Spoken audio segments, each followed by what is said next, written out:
What is up, and welcome back to 24 Minutes of A24, the podcast that takes a look at the A24 library 24 minutes at a time. I am Ethan Simi.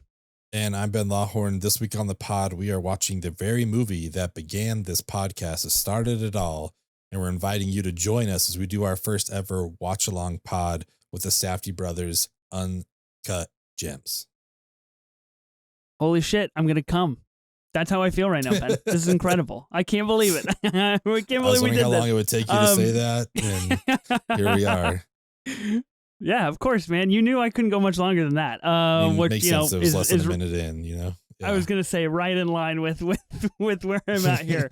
With his debts mounting and angry collectors closing in, a fast-talking New York City jeweler risks everything in hope of staying afloat and alive.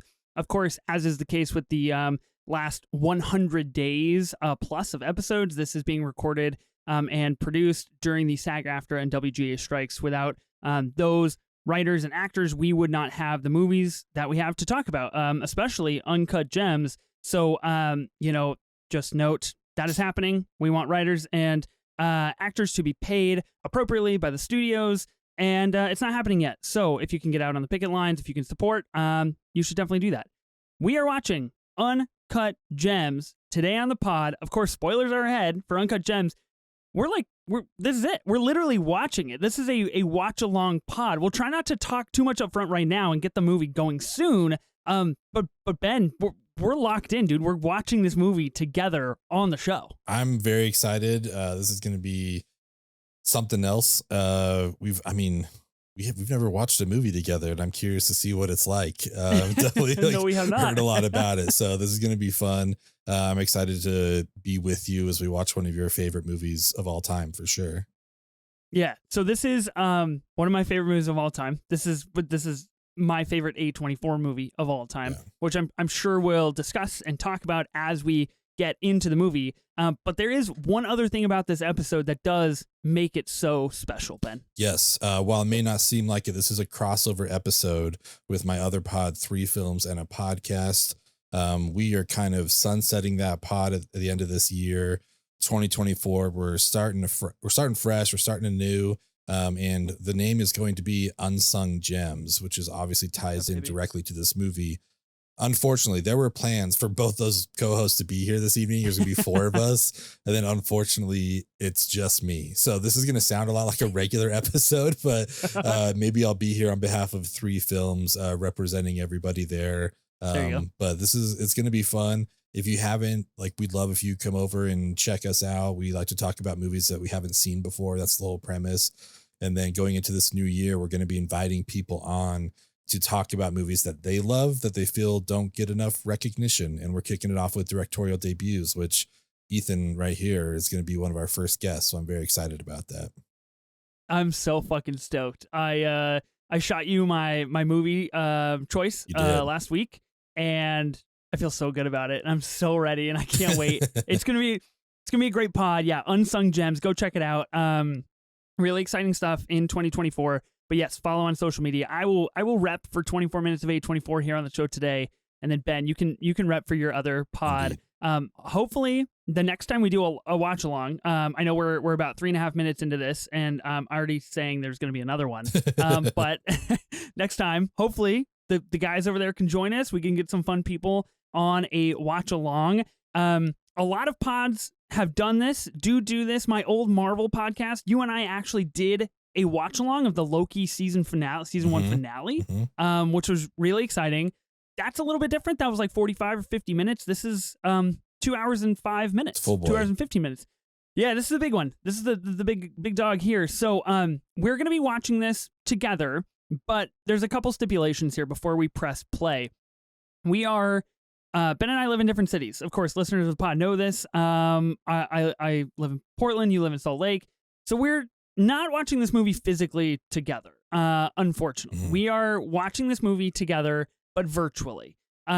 We have a quote-unquote exceptionally legal and foolproof paid-for version of Uncut Gems that we're going to be watching and pressing play at the same exact time. This movie is streaming on Showtime or Paramount Plus. Yeah. That's where you can do it, which think it's weird that it's not on Netflix, even though Netflix has the streaming rights to this movie, at least internationally. But they took it off, and so that's that.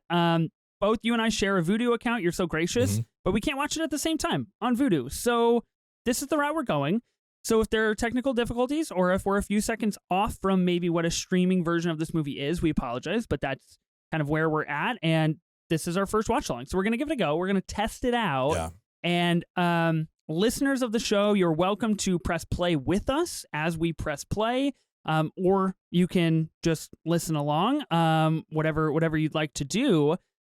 Ben, do you have anything to add before we dive in? I'm excited to get in. The only thing I want to add is if you want a physical media version, get the Criterion collection of Uncut Gems. Yep. It is awesome. If there's a way for us to do that, we would right now, but go buy the physical media if you are so inclined. Yes, fully support that. I tried to get my Blu-ray player like out in my recording shed and like do this whole big rendition and setup so I could watch my Criterion version. Just didn't pan out. So you know what? Maybe again in the future, maybe in person. Yeah. Okay, we're gonna start this. We're gonna start the movie. So I'm gonna say 3, 2, 1, go. Whenever I say go, Ben, there's a lot of pressure on both you and I to hit play at the same time. Yeah, trigger finger ready. I'm ready to go. Okay. I haven't had too much of this beer yet, so I should be okay. You should be good on the timing. Okay, are you ready, Ben? I'm ready. Count it down. Okay, here we go. 3, 2, 1, play. Okay. There we go. We have started Uncut Gems. God, when's the last time you saw this movie, Ben? Because I know we did cover it on episode 1. We did. But have you seen it since then? No, that might be the last time that I've seen it, actually. So I'm excited to revisit it. I think it was the perfect movie for us to kick this off with it, especially being your top A24 movie. I've talked about it. I'm sure I did on that episode and on other episodes, like for 3 films, but this was part of a magical 3-week run for me at the theaters because there was this, there was Knives Out, and there was Parasite all in 3 weeks in a row. God. And it was just like the Holy Trinity. Right. And I was like, oh, movies are back, baby. Like, we are back. If this is what every movie is going to be like, this is fantastic. So sick. I can't, every single time I'm like, oh yeah, you know, like, let me read some of Uncut Gems or like whatever. I always forget it came out on Christmas. Yeah. Like, it came out December 25th. Yeah. Which I think is fascinating, to say the least. It's not a Christmas film by any means. Yeah, for sure. Very, very funny. I want you to, that's brutal. Brutal. That's always brutal to watch. Gotta be honest. Like, so I was so confused at the beginning of this movie. I was like, that's exactly where I was going with this. Like, I knew, you know, like blood diamonds and stuff like that, but I just didn't anticipate this happening. Yeah. And I mean, we're going to get into it, but the whole transition is just stellar. Fucking insane. It's so good. It's so good. So good. Okay. As we go through this movie and wash this bone off here. Oh man. I have a huge list of facts from like IMDb, nice. Stuff from the Wikipedia page. We can kind of go through that as we go through the movie. Obviously, we have a couple of hours. Yeah. So we'll see where the conversation takes us. I do have a very important question up front that's not really related to Uncut Gems at all, though. Okay. I've never gone to the movies with you. We've never gone to a movie together. We have, in fact, seen the Academy Awards together, but that wasn't necessarily like a film. Unfortunately, when you visited, not quite enough time to go to a movie. But it was in a theater, which was really cool. That was a lot of fun. That's true. That was a lot of fun. That was a lot of fun. Yeah. What's your go-to? I'm going to set the stage at least where it's like, oh, I'm going to go see this movie in the theater. Are you always getting a candy? You popcorn? You icy guy? Because I honestly, I don't really know that about you. I am diehard every time. Popcorn with butter and a cherry Coke. Mm-hmm. Like, that's the go-to. My fucking guy. I knew we were soulmates. Right. Then. And if I'm feeling a little snacky, I will get a treat, you know, sometimes like I mean, I just like a plain M&M. I love Reese's Pieces. Oh, okay. Like I'm in any of that kind of stuff. My girlfriend put me on to dumping the Reese's Pieces in the popcorn. A nice mix there. So as did my wife. Right? She dumps M&Ms into our popcorn, nice. And it's really good. Yeah. I gotta admit, it's very delicious. Yeah. Okay, here's that transition that you were talking about, where we first see this opal. So good. I have seen this movie since we covered it, I was able to see it at this like A24 showcase at a local theater of mine. I think it was like last fall or last summer. I think it was a while ago. I did see Uncut Gems, and every single time I watch it, I am just like really flabbergasted by this opening, because for some reason it always catches me off guard with it's such like a tonal juxtaposition to the rest of the film. It's so euphoric and it's so mellow, where I'm just like never expecting it. And this logo, especially like that font and like the circle around it, I just never know what's coming. And I've seen this movie like 11 times. Yeah. It's so well done. I mean, after seeing Good Time, you kind of have an idea. Oh God, right into the colonoscopy. Right, yeah. It's intense. Oh my God. That's so good. Okay, before we get too far, and I have a question for you. Yeah. Well, I got to answer my snack Oh question. yeah, But go ahead please, with yours. please go ahead. I thought you did. Okay. I generally will get a popcorn if I have enough points. Here's the thing about Regal. They're little bitches, and they switched to Pepsi. Whoa. And they dropped the Coke contract because Coke couldn't afford it, apparently. So I used to get cherry Coke like you religiously every single time. Yeah. Now I will either get a root beer or nothing. I will literally die of thirst before I drink a Pepsi. So I generally will. What I will say though is I generally just bring a water bottle, unless it's like opening night of Barbie or like opening night of something exciting. I'll usually just bring a water. Nice. Keep it low key. I like that. You ever have a colonoscopy, Ben? Fun fact, I have had quite a few actually. Oh, really? Yeah. That is a fun fact. I've had more than I should for a person my age, but oh no. Yeah, that's what happens when you live in Brazil and you get sick, Oh gosh. You get colonoscopies when you're 21 years old. So what are you going to do? Man. God, I'm so sorry. I've never had one. I mean, hold out as long as you can. Get checked, be safe, but as long as you can, like it's a rough prep, that's for sure. That's fair. Oh, Lakeith. God. Hell yeah. This energy in this, where you're just like, from the start, you're just like, what's in the envelope? B, like, why are you moving so quickly? And why are you on the phone, off the phone? Where are you going? You're unlocking doors. Like, yeah, it's nonstop. Okay, what was your question? I wanted to know what your favorite Sandler is outside of this. Oh, favorite Sandler outside of this? Yeah. That's a good question. I'm going to have to pull up his IMDb page real quick and hit you. Okay. Do you have an answer? You seem like a water boy guy to me. Bobby Boucher. My number one for a very long time was Big Daddy. I love that movie. But on rewatches, I think The Wedding Singer is like number one for me. It's so good. Yeah. An 80s period piece. It's always so good. There's so much to play with there. Buscemi, Drew Barrymore. It's a great cast. So I'd probably go with Wedding Singer now. Wedding Singer is really, really good. I'll give you that. I'm gonna do it, and I'm just gonna say what my heart is telling me, and it's Hustle. I really liked Hustle last year. And what do you know? It's another Adam Sandler in a serious role revolving sports. Nice. So I like that. I would probably say Wedding Singer after that though. Okay. Yeah. I just didn't like grow up with Sandler. Like that just like wasn't. Yeah. I missed the SNL boat with all these guys. Which was surprising to me because like didn't you, like Tommy Boy was big for you growing up, right? Something like that. Yep. Yeah. Yep. I just in my mind those are all connected, Yeah. I think it was basically just like Tommy Boy for me. Yeah. Can I just say real quick? So Judd Hirsch's name just came out on the logo.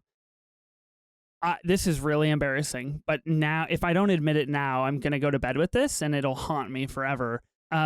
Up until this afternoon, when I was doing research for this movie, I literally didn't fucking know that was Judd Hirsch in this movie. Oh, really? I had no clue. And it's probably because I didn't really have like a lock on who Judd Hirsch was pre-Fablemans before I watched the Fablemans. Yeah, pre-Fablemans. And this is my first post-Fablemans viewing where I was just like, that's Judd Hirsch. Nice. I like it. Yeah, for anyone who's maybe more in my age group, I was a big fan of the old Nick at Night and Taxi. So I used to watch the Taxi show a lot with, DeVito's in it and Christopher Lloyd. Tony Danza's in it, Andy Kaufman, but Judd Hirsch was like the main person in that show. So like, Oh, snap. I've been tight with Hirsch for a while. So it was fun to see him. Oh, Abel, what up? What up, Abel? Palm Clementif right here was in there for like literally a millisecond. I guess all my research told me she had more scenes in this movie and they all got chopped on the final edit, which I'm really sad about because I would have loved to see more of that world of like her friends and this whole thing. Yeah, 100%. Having just rewatched Guardians 3, she's awesome. She's so good in there. She's fantastic. You're taking advantage of me. That's such a Howard thing, though. Like, he thinks everybody is fucking him over. He really is. But he's fucking everybody else over. Yeah, he's just always on the defensive. He is. She does a great job in this movie. She is good, yeah. And I just keep saying Uncut Gems, like she did in that video. Like, okay, I will say this beginning part where he's yelling, "I'm exhausted," is so like his energy of that continues so hard of like all the way up until like I'm so sad, I'm so fucked up. He's just a fucking depleted guy. You know what? And turns out Howard Ratner, Adam Sandler, just a man like the rest of us. Julia Fox says, "Come take a cuddle." What's our guy do? Go take a cuddle. He doesn't take a cuddle. That's Howie. That's Howie. That's Howie for you. With the leather coat Executive producers, Martin Scorsese. Yeah. Woo. Yeah, you know, I've been thinking about that. I think we may have texted about it, but with Killers of the Flower Moon coming out, that'd be another good collaborative draft, you know? Doing our top 7 Scorsese ranking. Yeah. I could be hot. People thought Tenet was hot. Like, I think Scorsese would be good. But I want to do like with Fincher too, like with The Killer coming out. Like, I just want to keep doing it. Yeah. We are recording this on David Fincher's birthday, so happy B-Day, Finchy. Shout out. Love to hear it. Yeah. 24 G's. So this dude in real life, he's like, I mean, people. Yeah, he's a big deal, right? Well, he's like the Yankees. Like he calls the Yankees games or something like that. I think. I hope I'm not wrong. And it's like Mets, but I think he's I'm trying to remember his real name. Are you a Mets or a Yankees guy? I'm an Oakland A's guy. Okay, that's fair. Just, you know, being from California. Yeah. Little Bay Area. They're awful, but that makes it easy to like them because I'm like, no one's expecting me to like know anything about them or anything. It's just like, yeah. Yeah. No, Jesus. Just like beating people down the I think hallway. his name. Yeah, I had some notes on it. Well, Mike Francesa. I'll come around to Mike Francesa. Yeah, I'm a fake Mets fan. Okay. I'm always like, go Mets. People are like, baseball. I'm like, go Mets. And then they're like, yeah, cool. And that's as far as that goes. I actually do have a subscription to MLB TV this year. Oh. So I've watched a handful of Mets games and I just have it on in the background. It's a good time. But I'm not like a Mets fan. I'm just, I'm a poser. What? And it's okay. I admit it. And I feel okay about that. Do you like the logo? Do you like the orange and blue coloring? Like, what was it about the Mets? Yeah, orange and blue is good. Also, just the fact that like the Mets are just chronically just like fucking up. Where I'm just like, yeah, that seems to mirror my life. Okay. So I appreciate that. I like that. Always with a sports team. I'm from Portland, and I used to be big into soccer. So Portland Timbers, same thing. They just always find a way to be bad. Kevin Garnett. I once met him in real life in Las Vegas. Oh, really? Yeah. My dad and I were walking through a casino during the day. It was pretty empty. And there was just this huge guy towering over this roulette table, not roulette table, like craps table. Okay. And it was just like enough to catch my eye. I was like, who is that person? That person is huge. I think he's like 7'1" or something like that. Like he's super tall. And so it was tall. in the day of like the big shorts and stuff like that. And he just had these like shorts that would have been pants on me. But anyways, I was too young. I couldn't go on to the casino floor. So I had to try to explain to my dad who this guy is. And my dad, who doesn't care about sports at all, like walked over to Kevin Garnett and got his autograph for me on like a piece of paper. Wow. And you know what? Like this was back in the days when I used to travel with all my basketball cards. Like I had a Garnett rookie up in the room But I was just That's like, we just got to so get it. sick. So I have Kevin Garnett's autograph somewhere in some storage thing. That's fire. He's super nice. Dude. My dad said he was really nice and like that. So I like, I don't know. I love KG. He's great. So cool. The old That's Sonics awesome, dude. logo on the shoulder No there. I love it. Yeah, it's fire. I do love. I'm not a huge basketball guy, especially when it comes to like basketball history, but I respect the hell out of Sandler and like his affinity for it. Yeah. And the fact that like the first time he meets Garnett in this movie, he asks if Stoudemire had time on the clock, and he just like wants to know firsthand what that should have been. And even I like know that situation. It just feels to me like there's no way that was written in the script. Like, I guarantee you that was just like Sandler just being like, yo, I got to ask KG what his take on the game was. Oh, he just has to know. Yeah. Oh, Lakeith. Fucking crazy ass Jew. So funny.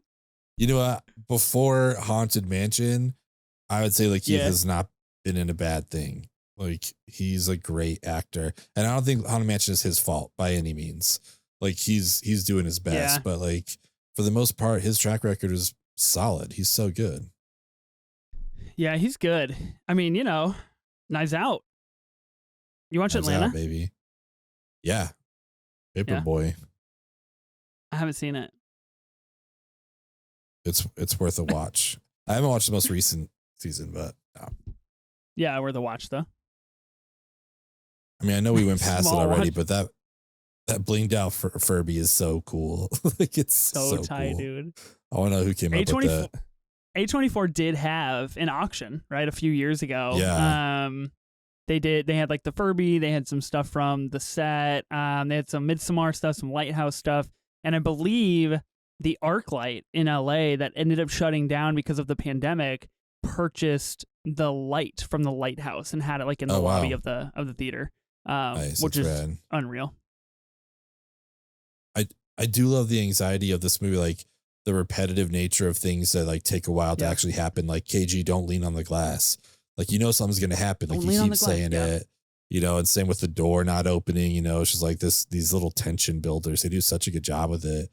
And like the sound design on this movie is insane. There's 7 conversations going on at the same time, but like it works.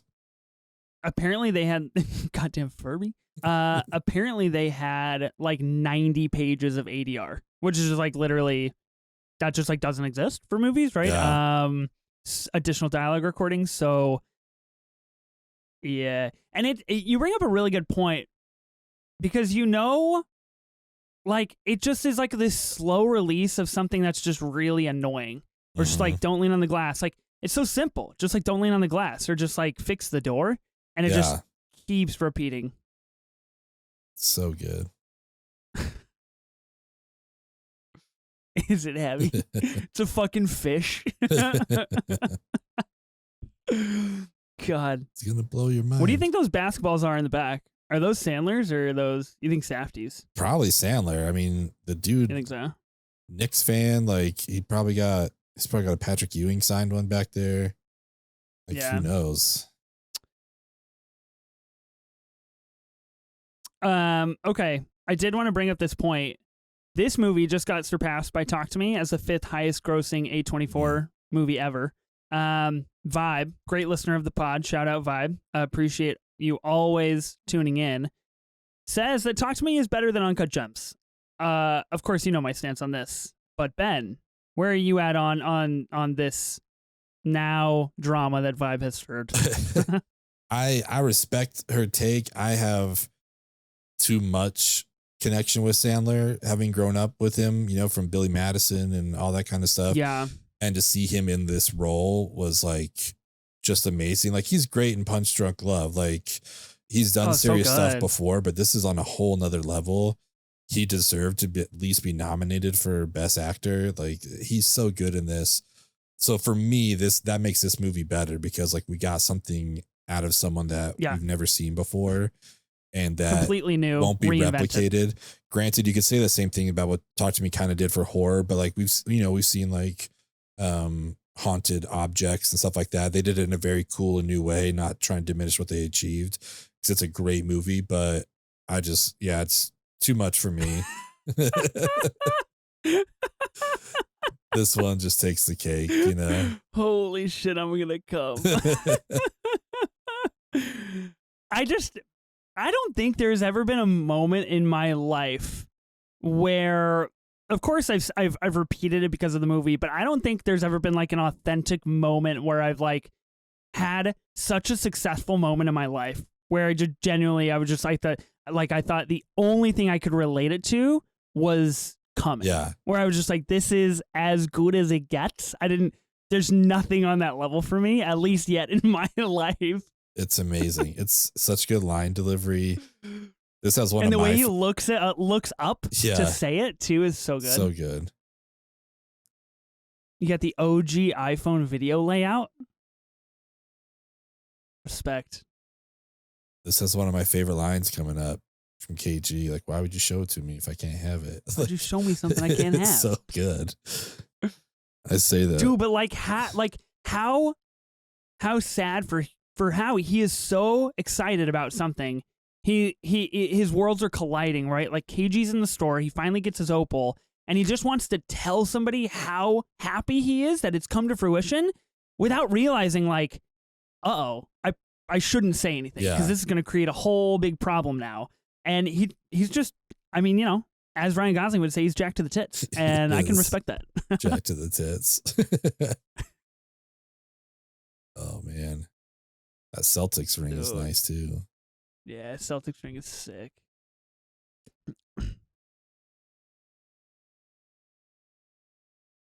KG's great in this too. Like, there's a lot of bad actor performances, but he's solid here. He is super, super good. Okay, so the film was originally supposed to star Joel Embiid in this role. Oh, yeah. They ended up moving production to fall. Joel Embiid had to drop because he was going to be playing in season. The script was even before Embiid the script was written for Kobe Bryant, and they wanted Kobe in the role. Kobe wanted to direct. Obviously, the Safdie brothers didn't want that to happen. Then they started to look at someone who was retired and landed on Kevin Garnett. And of course, Garnett and the Stone and the Opal, pretty good stuff. It's solid. Like, oh God, there it is. Damn it, KG. I feel something in this Opal. It's such a bummer to clean that up too. Like, it's so gnarly. That sucked, bro. I think, you know, as much as I love Kobe, like he was a fantastic player. KG was the right call for this role. Like Joel Embiid would not be good. Like he would not have fit this, I don't think. And the way they tie it into that storyline with his playoff run and stuff, I think works really well. But very, very well. Kobe just like I was excited. You see, he's just like a fucking dog with his tail between his legs. I was excited. I was excited. I just love that. What the fuck would you owe me something I can't have? Oh my gosh. Okay, yeah. Mike Francesa. I know we're far past that, but I found my note. Rare acting appearance from Mike Francesa, whose filmography includes Undefeated from 2003. In a further sports connection, he is considered a pioneer of sports talk radio, beginning as the co-host of Mike and the Mad Dog with Christopher Mad Dog Russo on WFAN in New York. Okay. So that's what it was. So he wasn't like color commentator for Yankees, but like morning after, I guess, kind of radio show host. Mm-hmm. Oh. I mean, you talk about how good KG is in this role. This Lakeith role is unreal. It's so good. The pressure that he puts on all the parties, and he just he turns out to be an ass, and it's just like bad. It's just bad for Howie. Like he just gets wrapped up with the wrong guys. Yep. Oh, I love getting this ring here. That's sick.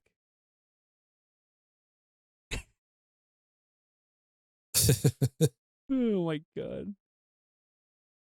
I like KG just walk around with a rock. Like, it's so good. I remember the trailer. I think whatever Lakeith is about to say is about to drop in the trailer. Like Jew power. I know the Safdies, obviously wrote this script real heavily based on their Jewish childhood and influence and everything. And they wanted Sandler to basically be Jewish and represent his superpower as a Jew, right? And like have that be a very ingrained part of his core personality, which I think obviously they nailed. Yeah. We get a massive scene about it later as well. Oh, dude, this shot right here is so smooth. And the soundtrack, like the audio, like it's so good. And just to immediately go pawn this off is amazing. I was just gonna say that. It's like not even 30 seconds later. This fucking guy that looks like a toad just looks like a frog. Yeah. Check the diamond. Talk to the league. Oh my gosh.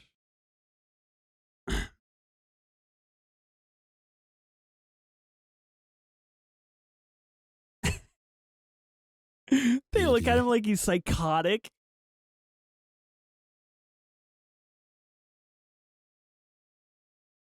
It just feels like to me, especially in this instance right here, it literally just feels like Sandler just like walked into a regular jewelry store and they're like, let's just film what happens. And like these guys just play it like, they're from the Diamond District. Yeah. They just play it like they're dealing with anybody else. And they're so quick-witted about everything. They got some good natural people, not actors. Makes it feel more genuine. God, and like this kind of shot that zooms across the road where you're just like, oh God, like how he's getting sniped by these guys. But then realizing the relationship, like it's crazy.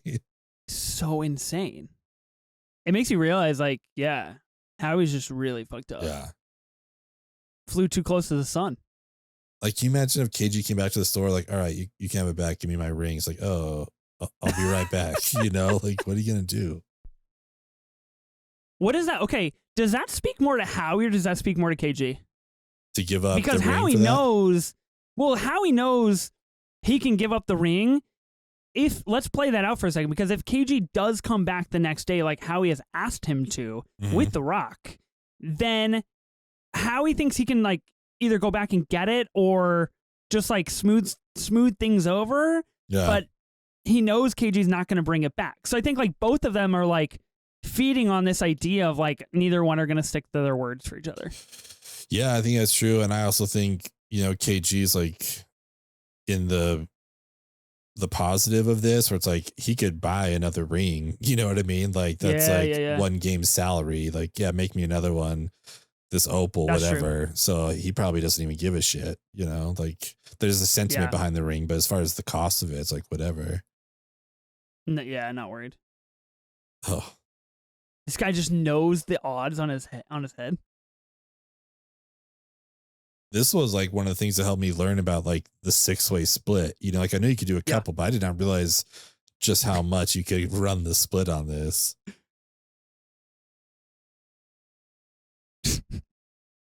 Fucking fake Rolly. It's one of the best lines. I disagree. I disagree. Gotta be one of the responses I use the most on Twitter. I love that image so much. Disagree. I disagree. I disagree, Gary. That yellow Dude, the shirt, yellow polo right? is so fucking elite. It's so good. That's crazy. Did you ever want to grow out the goatee and go as Howie for Halloween? Dude, I would kill to go as Howie for Halloween. I would love that. I would love that. I'd just be walking around, just doing that. Boom, fuck you. Yes. Oh shit, I'm gonna come. That's my man. Oh man. That's what you say. You get a full size candy bar at the door. Like, holy shit, I'm gonna come. Come. Like, if they give me a fun size, then I'm just like, I'm so sad. I'm so fucked up. I'm so fucked up. It's a perfect situation. Adele Dazeem. Adele Dazeem. Oh my god. She just couldn't give a shit. No. dude. So again, like I hate to do it, but like my man, like I don't know, man. Got a tough draw with his wife. Like gorgeous, lovely family, beautiful home. Doesn't give a shit about what he cares about. I mean, it's true, but I can only imagine what she's had to put up with over the years. Yeah, that's true. Like, what's it like dating Howie? Like, what was that like when she said yes to marrying him? It's like, oh wow, what's happening? Great question. What's going through your brain? Yeah, the kid. Yeah. Just trying to get some solace to watch the game. You know, he's just trying to get some alone time here. Oh, I love it. Quality time with the kid. Yeah, good quality parenting time right there. Like, this kid's room was just unbelievably decked. Hype squad. He's got that facial hair coming in. Look at my mustache.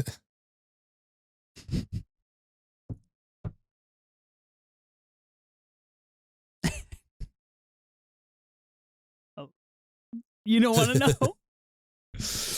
Okay, I do want to say, you mentioned earlier Sandler should have been nominated. Yeah. So, Best Actor for the 2020 Academy Awards, which was the movies from 2019. Joaquin Phoenix wins for Joker. Small little movie. Antonio Banderas gets nominated for Pain and Glory. I literally have never heard of that film. I don't know if that says more about me or not. Leonardo DiCaprio, Once Upon a Time in Hollywood. Okay, I see that. Adam Driver, Marriage Story, of course. And Jonathan Pryce for The Two Popes. I did not see The Two Popes. Do you agree with those nominations? And if you were putting Sandler in, who goes? Who gets out? And does Sandler win in your books? I take out Jonathan Pryce for Two Popes. I haven't seen it, but I'm just guessing. I know Banderas that was it Life and Pain? What's that movie called? Pain and Glory? Pain and Glory. Not the Wahlberg Rock movie with Michael Bay. See, I think that's what I'm thinking of. That might be what you're thinking of. I know it was like the director's kind of like life story, and I can't remember the director's name. Almodovar, I believe. Pedro Almodovar. It was like his Pedro. Story. So it was probably a great performance. Banderas is great, and I'm sure Jonathan Pryce was great, but I can't take out Leo. I can't take out Adam Driver. Yep. And as much as I have issues with Joker, like Joaquin wasn't an issue. Like he's really good in that. So between Antonio and Jonathan Pryce, I'm going to take Jonathan Pryce out. I don't know. Like there's a lot of good performances there. I still think you can make the argument that this is a bigger transformation, you know, Sandler to Howie, you know, as weird as the Joker is, like, I don't know. It'd be down between those two. Who would you take out? No, I agree with you. I haven't seen The Two Popes, so I'd take out Jonathan Pryce just because I haven't seen it. Yeah. I just find I personally find it hard to believe if I watch The Two Popes like tonight after this, where I would just be like, wow, he deserved to be nominated. Definitely not Adam Sandler. Yeah. So I put Sandler in the mix for sure. It's tough because my heart wants to say, like, let Sandler win, give him an Academy Award, let people recognize what he accomplished and did and all of these amazing things. Joaquin won, and that was big as well. Obviously that was Joker was a phenomenon, whether, you know, people have problems with it or not. And I don't know, Adam Driver. Like that's tough for me. I feel like Adam Driver, that seems like an Academy Award winning performance. He was great. And Marriage Story was great. So it was a tough year. Yeah. It was a tough year that year. That was the year that like a lot of stuff missed or a lot of stuff overlapped because it was just too crazy. And that was like Joaquin's third Best Actor nomination with Walk the Line and The Master. Yeah. So I mean Walk the Line, I don't know who he lost to that year, but he was great in that. Yeah. But I don't know. I can't imagine what Sandler's going to ever get nominated for again. You know, I think that was part of it too. It's like, here's our one chance, you guys. Like, give him some recognition. So here's the thing. During a December 2019 interview with Howard Stern, Sandler jokingly promised to make, quote unquote, the worst movie ever if he did not win an Oscar for Uncut Gems, saying, if I don't get it, I'm going to come back and do one again that is so bad on purpose just to make you all pay. Mm-hmm. That's how I get them.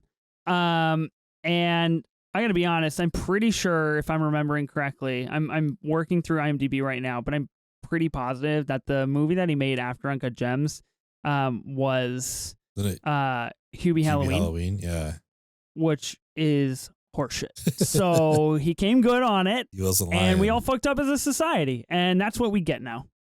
Here's what I wonder: did he already have that movie in the can when he said that? Like he just knew he wasn't Hubie going Dubois to win? is his name. I have not seen that movie. Oh, I've seen that movie. It's tough. Tough watch. Yeah, did he have that movie in the can where he knew? Did that movie get released on like the idea of like, hey, if he doesn't win, we release this movie. If he wins, we keep it in the can for next October. Yeah, who knows? Maybe. Oh my god, dude, this part is wild. Yeah, it really is.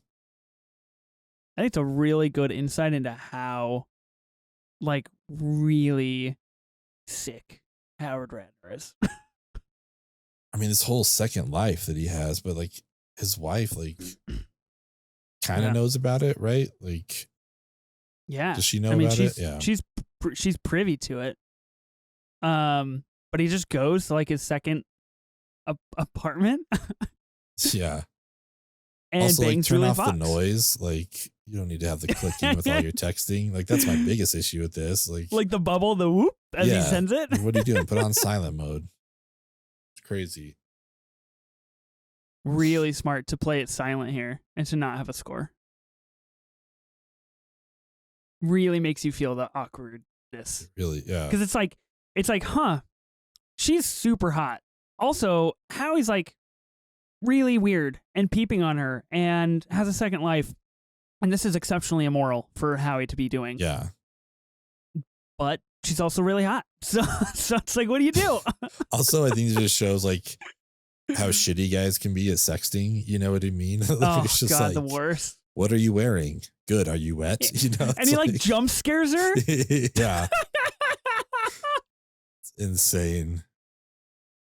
Dude, wild. What has she done after this? Do you know? Julia Fox? Yeah. No, that's a wonderful question. Let's find out. She's been on podcasts. She has been on podcasts, it is for sure. Oh, fascinating. So she's been in a couple music videos and series and other things. Got, again, like the voyeurism shot from like another window across the street, right? Yeah. So wild. She's been in a couple music videos, a couple shorts. She was actually in No Sudden Move, Steven Soderbergh. Oh, okay. Yeah, very interesting.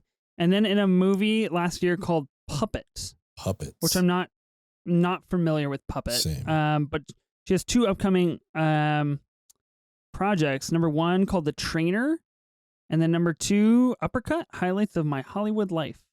Haven't heard of either. Hate to say.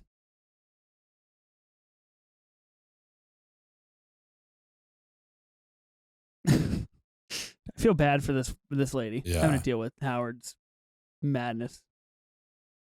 Adley's. I mean, they like. Let's see. Okay, I got a societal question for you. If you find yourself in Howie's situation, you're in a massive room that has a lot of reverb, a lot of sound, a lot of echoes. He takes an extremely sensitive call in a very public space where he starts shouting. I mean, you got to walk out to take that call, right? That's insane. I just don't know that he has that he's a tunnel vision dude. The wherewithal to be like, yeah, let me walk outside. Like, there's no one else in his world. And that's, I mean, it's how he operates. Like, this is what I need to do right now. I'm going to do this. And those people are interesting. Yeah, I was going to say Adley's not really a place. And as someone who works for the Sotheby's company, is like definitely the Sotheby's Fawn, the auction house. So it's kind of funny to see that. I guess I don't know, Sotheby's wouldn't sign off on it or something. Who knows? Interesting. I love these twins. They totally made it up. These twins are great. Yeah, they're great. Dude. I mean, this is tough. This is like the first stroke of heartbreak where it's like, things are not going to be falling his way. It's so good, like New York too, where it's just like you got the honking, you got the squeaking, you got all this stuff going on around them, and they're just parked in the road. Yeah. I don't care. Where's my opal? Okay, so we talked about Best Actor. This has a C+ on Cinema Score. I vehemently disagree with that score. That's bad, dude. That's a bad score. It's not a good score. I'm surprised it's that low. Right? I guess some people who just don't like the anxiety or whatever this brings. I think it's just a sign of it being well done. Like, I get it, like, yeah. I don't know. It's fun to see the people blurred out in the background looking over to see, like, what are they shooting over there? What are they filming? There's only so much you can do when you actually shoot in New York. Yeah, but I'll take it over like a Marvel green screen, New York, whatever. You know what I mean? Like, God. Absolutely. Yeah, give me this shit. Look at that jumpsuit, man. I was just going to ask, all pink sweatsuit? You pull that off? Not like Lakeith, but I give it a shot. You know what I mean? There's just some stuff people can wear that I could never, He makes it look good. He does. It's like Men in Black,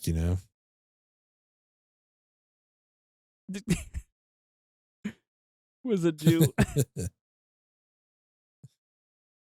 I mean, I like that. I like that they kind of bring that in because to me, that gives like this sense or this vibe of like very much in line with the essence of the opal, right? Of like, it's destiny. It's predetermined. Mm-hmm. Like the first person to score in the NBA was a Jew. And this is what my calling, and this is like my history and my lineage is like to be connected to this world. Yeah. And I love that aspect of like what is kind of a throwaway line, but that I like to tie to much bigger and broader things. Yeah, I love it.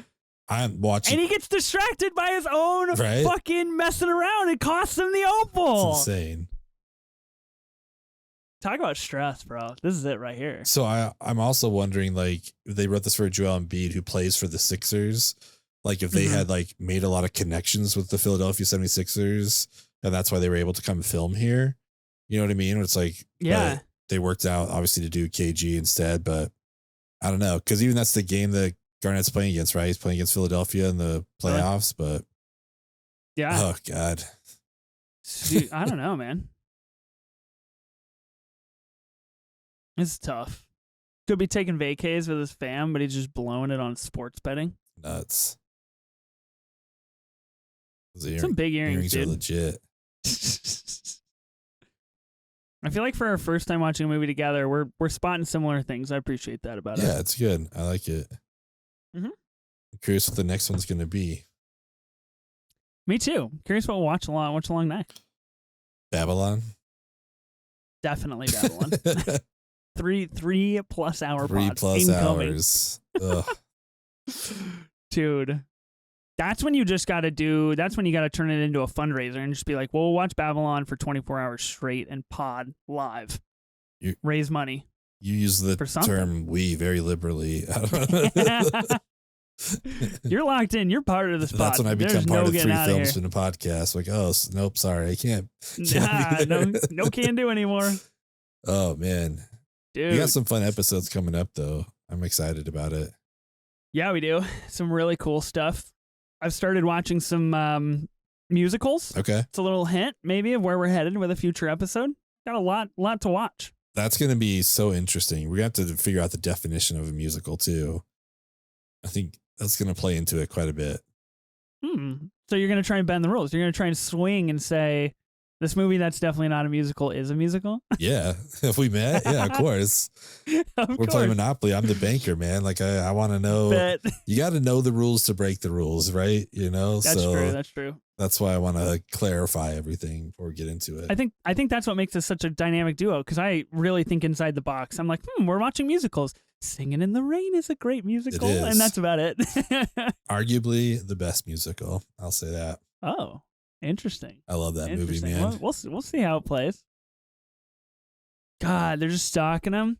The bite. Another iconic line coming up here in a few minutes is about the pool, where he's like, I don't know who said that. I don't know who said that. Oh, the score, just like raising the tension. So jumpy and energetic. Mm-hmm. Yeah.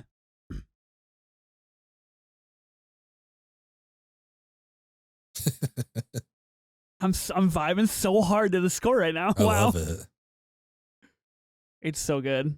I hope people are watching because there's going to be a lot of silence as we watch this episode or as we watch this movie. Like, I don't want to talk during it. I just love it. It's such a hard movie to not get. Okay, so this is our first look at What a shot right there. the higher ups. Yeah. It's so hard not to get sucked in to the energy of this movie. I think this was a really fascinating first watch along pick because it is unlike any other film. Like, it just doesn't play normally, where it's just like it just kind of washes over you. Oh. God, just bats him. Pounding score, like the score just gets so loud. Oh my God.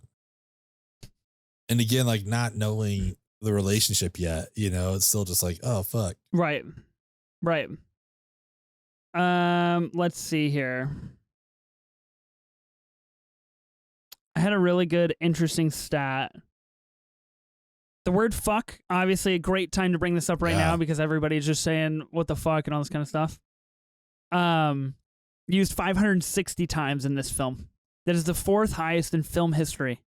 Okay, wait. I want to guess. So there's 3 above it? There are 3 above it, yes. Only 3 films ever. How many of them are Tarantino movies? None. No, really? 0. Yep. Oh, wow. Okay. There's one exceptionally famous movie from Scorsese. Okay. Is that Goodfellas? It is not. It is Wolf of Wall Street. Wolf of Wall Street. Wolf of Wall Street is 569 times. The other 2, I hate to break it to you, you're not going to guess. I wouldn't know. They're not like movies. Okay. One is called Fuck, a documentary on the word, and it uses it 857 times. And the number 1 is SwearNet the movie, 935 uses. It seems like real technical. I don't know who said that. That doesn't count. I know, right? Like, that's kind of like cheating on that stat. So anyway, Wolf of Wall Street, and then you get Uncut Gems. So based on the film's running time, 135 minutes, the word appears on average 4.15 times per minute in the film. Wow. It's with all that ADR, though, and all those, like, second conversations. They get so much in there. It's great. Okay, so here's the tough part. Again, this is, I think, meeting Lakeith was like what meeting Damani was kind of like the first where you're like, oh no, things aren't falling. And then this right here, that look on his face, you stopped the bet. Yeah. Oh, heartbreaking. It's like the worst part so far. It's just so because we thought he right won, here, right? Like, yeah, right here where he's getting basically headlocked and choked. Apparently, the people in the car, whoever's doing it, is not like a trained actor, and did not know that Sandler was like tapping out. He thought that he was just playing the role, oh, wow. And so just like went to town on Sandler and act like a real mafia member. Oh, Jesus. I mean, I guess that makes sense why it looks so real, Arno. And the score is not let up. God. So much intense stuff, but also just like funny stuff, like just throwing him naked into the trunk, like so good.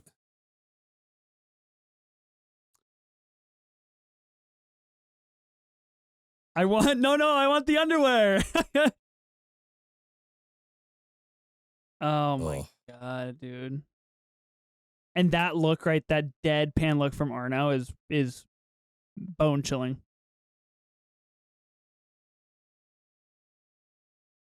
Tough. I have not found my help. I've never found myself in the situation where I've even remotely like pondered, what happens if I'm naked in the back of a car trunk? Never thought about that. You haven't lived yet, I haven't lived. This is true. This is something I haven't done yet. Who amongst us hasn't been naked in the trunk, Oh. Yeah, let's be real with each other. Of course. This is insane. calling your wife like, I'm naked in the trunk. Please come get me. Oh my god. Eric Bogosian, the guy who plays Arno in Succession, excellent in Succession, by the way. What is he in Succession? Why can't I think of him? He's Gil, Shiv's old boss. Oh shit! Are you serious? Who ends up sitting on the I know Gil like is. sitting on the team that interrogates Waystar Roko. What? I did not put that together. Yeah, that's amazing. And that's so good. Acting, acting.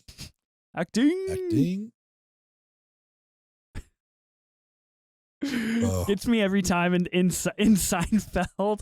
There's an opening to one of the episodes where or I guess it's not an opening, it's like part of the show where Jerry and Elaine go to meet George and his girlfriend at a restaurant, and Jerry like walks up with a limp and everybody acts concerned and he goes, acting, and then he just raises his arms and then goes and eats dinner. Nice. I like that.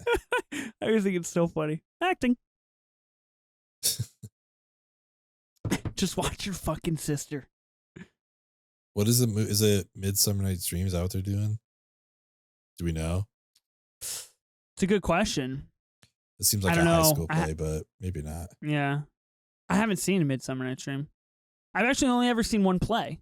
Oh. And that was Sweeney Todd, the Demon Bar of Fleet Street. It was incredible. Nice. Yeah. Theater's cool. That's one thing I had to adjust to, but I love it. Oh. Theater? Yeah. Yeah.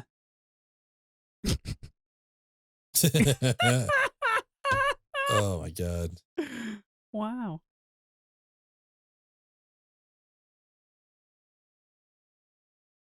Jeez. Mouthwash guy. Hell yeah. All right. Dual vanities. I like it. Yeah, I was going to say he's got to have it. That's a huge rock sculpture. What is that? It's like it looks like a shell. Yeah. That's a bathroom, dude. That is legit. Yeah, that's fire. I love the audio change up going from a bathroom to a closet and being like mad padded around you, and noticing that in like his area is really interesting. Yeah. I can't tell what side of the closet is his and his wife's. Like, they got some patterns in there for sure. Oh, I thought this was all his closet. I mean, I did too, until right here in the front, though, it was like kind of a negligee thing, which, I mean, whatever. Maybe it's Howie's, but maybe that's his third life. Yeah. Yeah, it's for his second hidden apartment. Going out to the party with some guy named The Weeknd. That's like big Heat vibes right there. What is that, barbecue chicken? Mm-hmm. Just like when he comes in, the chicken is dry.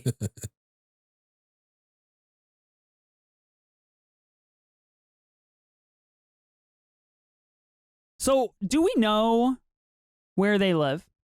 Because he's got to go into the city. Yeah. Do they live?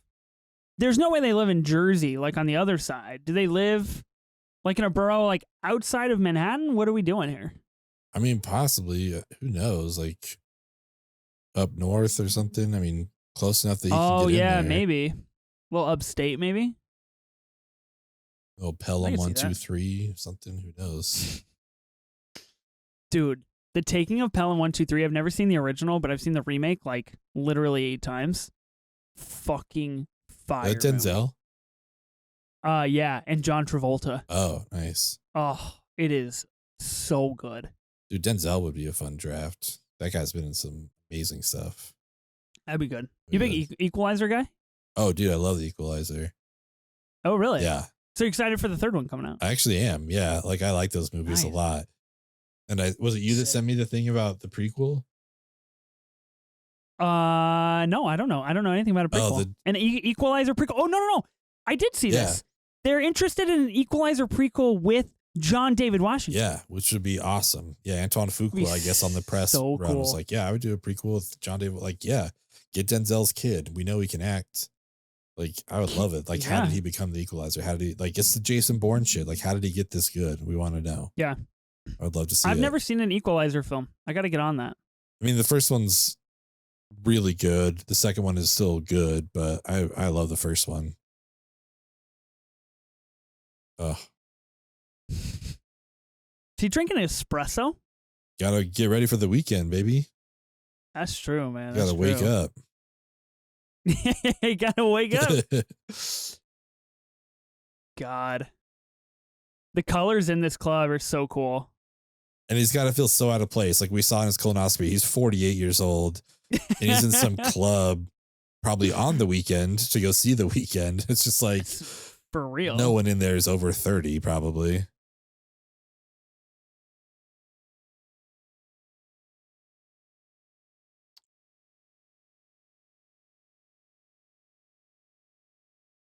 Okay, we got it. Old hair in this one, right?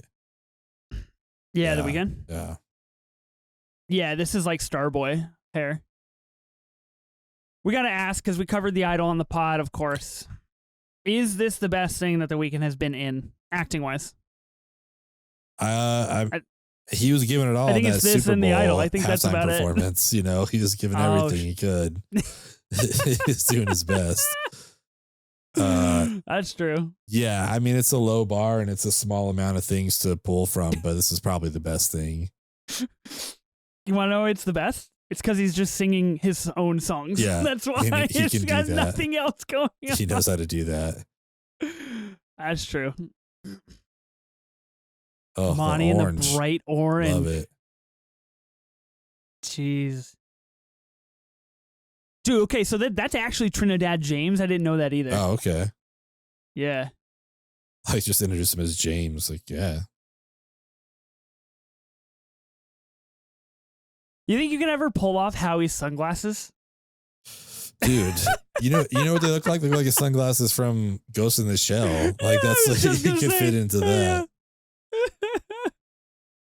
Oh, man. Jeez. Dude, that orange is like beautiful. It's so good in the blue light, the black light. Yeah. It looks so good. Looks really good. What's Monty's angle on this? So he's worked for Howie for a while. Howie's given him space to sell his fake rollies. Yeah. Giving him a little storage shed, whatever, in the back of his store. Is he just is he just realizing like it's time to move on, or is he just like being an ass? You know what I mean? I mean, yeah, maybe he feels like he's getting in with KG and that's going to be the new route to go or something. I don't know. Oh, be the new right-hand man to KG. Yeah. Get the NBA connections and sell the rollies to the league. Like, I got to be honest, it's a bad move. Oh, yeah. Fake rollies to the league, they know what's going down. Not a good call. These chumps on the streets of New York, they don't know. I like the teeth grinding here from Howie. Yeah. So good. Slowly back and forth. The jaw move. Yeah. Jeez. So I guess when they cast Julia Fox for this role, they just say she's a New York socialite, and the Safdie brothers just liked her online social media presence. But Riley Keough also auditioned for this role. Oh, interesting. So I got to ask you, would you rather Riley Keough or Julia Fox in this role? I love Riley Keough. Like, she's been great in everything. But I think Julia Fox is like perfect for this role. It's interesting that she it hasn't turned into much for her. So maybe it's good that Riley stayed away from it. You know, if people would have like pigeonholed her like they did with Julia Fox, but I also think Riley Keough is just a better actor overall. So maybe it wouldn't have affected her so much, but yeah, I think Julia Fox has that like a little bit more of that unknown nature to her that makes it more believable for Howie to pursue. Yeah. Yeah, I can see that. I think it's similar to like what we said in the Florida Project, where it's like, oh, if you got Britney Spears to play the main woman's part, it's like, you know, she's a millionaire in real life. You can't relate to her the same way. Yeah. So that's what I feel like. But I will say, I mean, Riley Keough and Zola I feel like is pretty much what we would have gotten here, which I wouldn't have minded at all. Yeah. Yeah, I'm with you. What's up, sexy? How we doing? God. Who's this guy? Do we know like how he knows him? I think he's just like a jeweler friend from the Diamond District. I like that. But he wants the Weeknd's necklace that Howie pawned off in the very beginning. Oh, okay. That makes sense.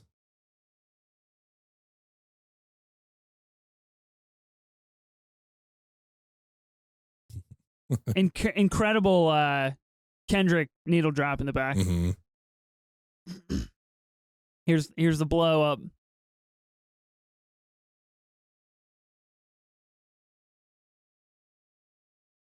Shut the fuck up. Howard, we were just doing coke. So elite. So good. And then you get the massive volume shift in the Kendrick song. Jeez. Swimming pools. It is such a great drop. I forget this was out in 2012. Like, dude, yeah, some of these things, I'm like, they must have fact checked it all. But it's like, man, this album was out in 2012. It's, I guess, yeah. I mean, he's put out like 4 or 5 albums now. So crazy. Such good use of the black light. I mean, so we're about halfway through this movie right now. Yeah. And the ground just continues to disintegrate under Howard, of just losing every single thing around him.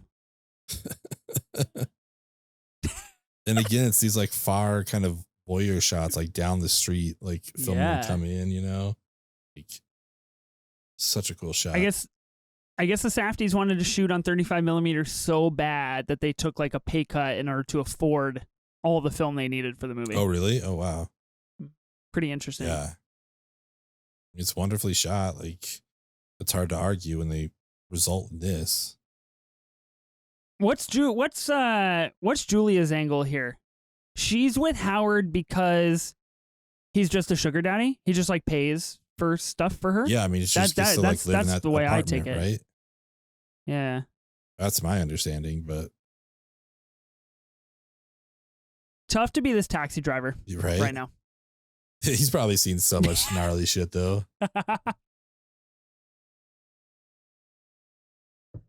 And this like angelic choral music coming in, where it's just like we've ascended to the heavens of madness. What's crazy too is like they could film this on the streets of New York and like it probably wouldn't draw attention. Like that's one thing about being able to film there. It's like, oh yeah, it's just some couples fighting in a cab. It's like, whatever, who cares? It's a Saturday night kind of thing. What's her neck tattoo say? Can you tell? I don't know. Nah, it seems like a name or something. I was trying to tell if that was an H, like it said Howie, but that's crazy. Nah, she got Howie on her butt though, right? Oh yeah. Which I guess was her idea to have that tattoo on her butt. Julia Fox? Oh, yeah. Interesting.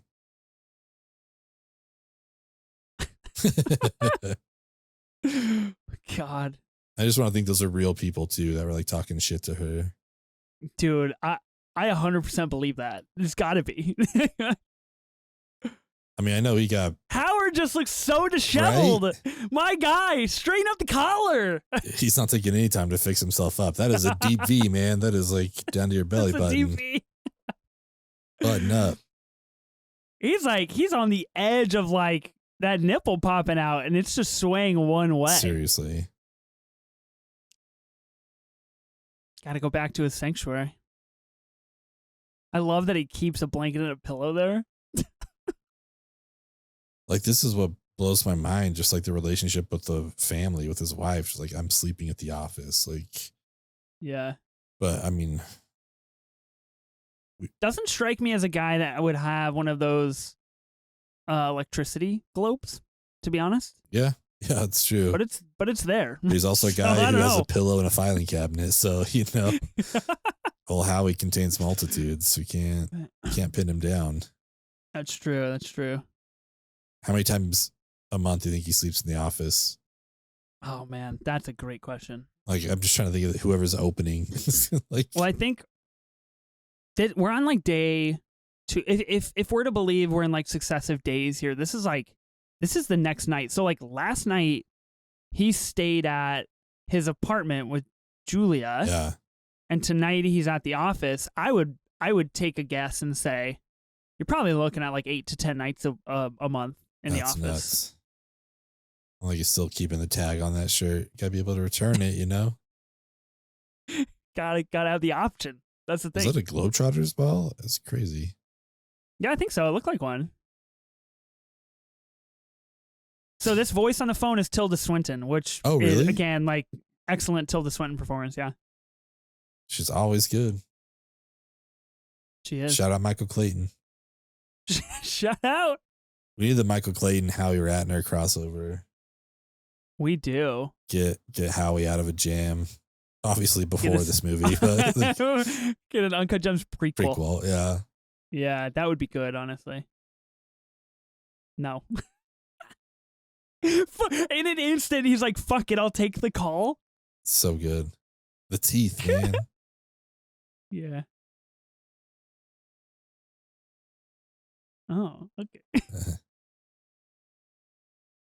So, another interesting thing to bring up. Jonah Hill originally cast for Howard Ratner.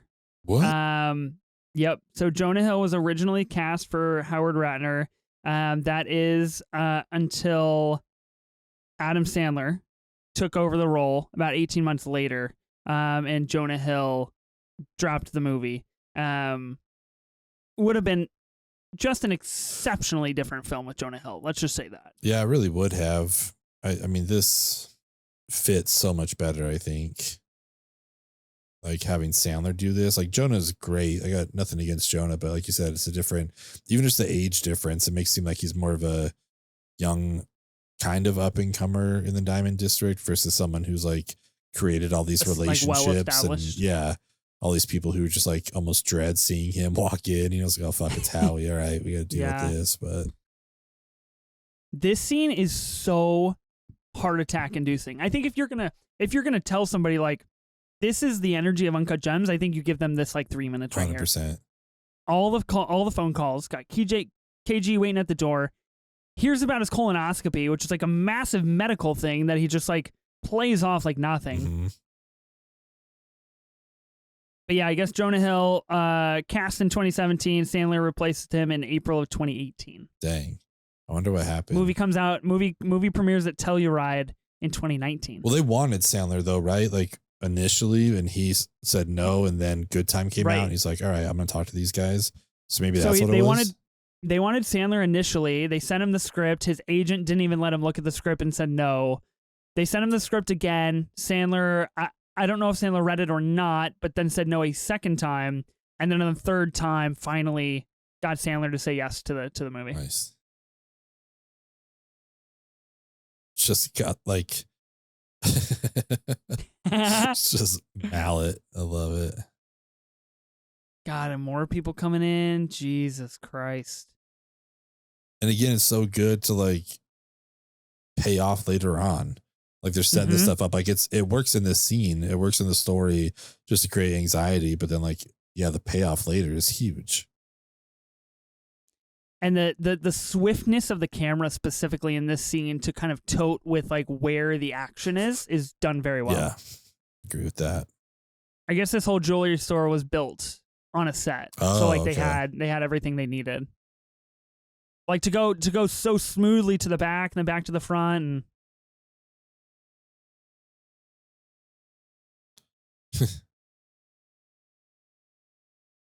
And I live in New York. Okay, so there's our answer. Doesn't live in Jersey for sure. Yeah. Lives in New York. I would take it he lives upstate. He's got a big house. Yeah, he does. A lot of space. Okay. And I think this is a really smart move right here to introduce like this next wrinkle of like, oh, it's going to, we knew it was going to go to auction, but now the auction is Monday and he is forcing KG to bid at the auction. He's just like getting deeper and deeper in his own shit. Yep. Oh. God fucking damn it.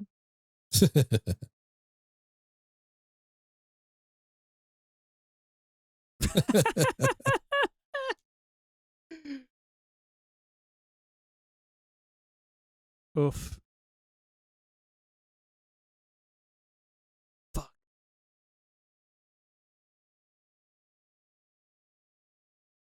Okay, Long Island. Oh, there we go. Okay. Lives in Long Island. Wow, just in and out.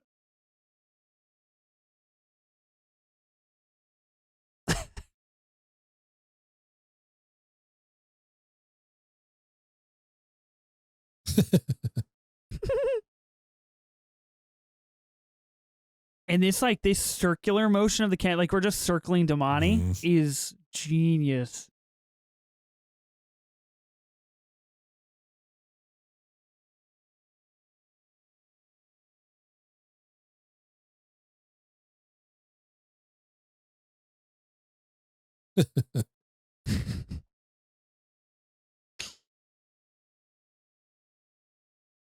So I guess Adam Sandler's wife convinced him to take on the role after reading the screenplay and watching Good Time. Oh, okay.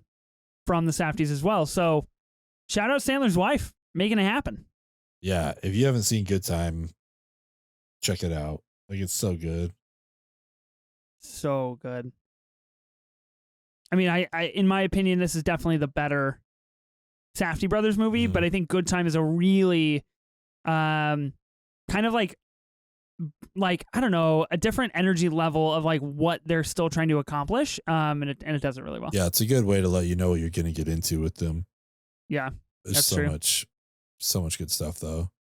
Yeah, hanging out at that house and stuff. Like, I don't know, we could talk about it, but I love that movie. Lots of good stuff. Blonde Robert Pattinson. Yeah, lots of good stuff. Batman. Have you seen that? See the Batman? It's a little movie called The Batman. Yep, it's all right. It's pretty good.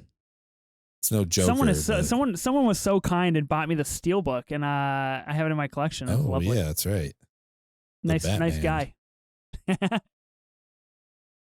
Jews and colon keys. The chosen people. Oh my god, dude, oof. That's just the lowest of the low right there.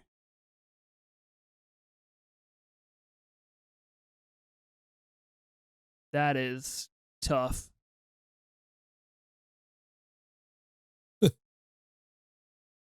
I love how concerned he is for his fish, though. Yeah. Honestly, he cares.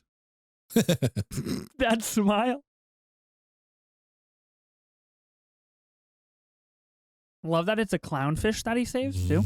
I mean, he's not fitting some of those other fish in a glass. Oh my god, the smooth. No.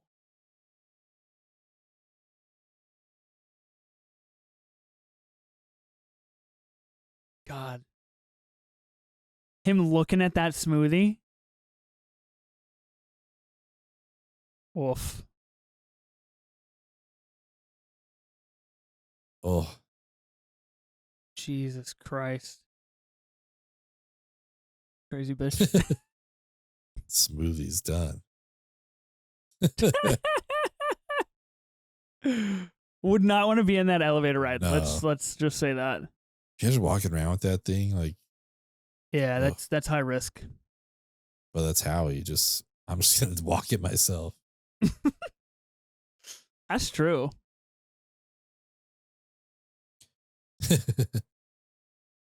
You're a Jew again. Welcome back. Wow.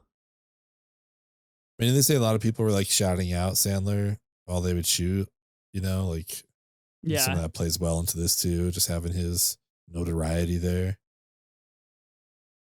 Definitely. Okay, well, here's our Judd Hirsch intro. There's your boy. You tell me, if you haven't seen The Fabelmans, if you're not familiar with Judd Hirsch, you can see where I'm coming from. You can see where it's like, huh, didn't recognize that guy. Yeah, I get it.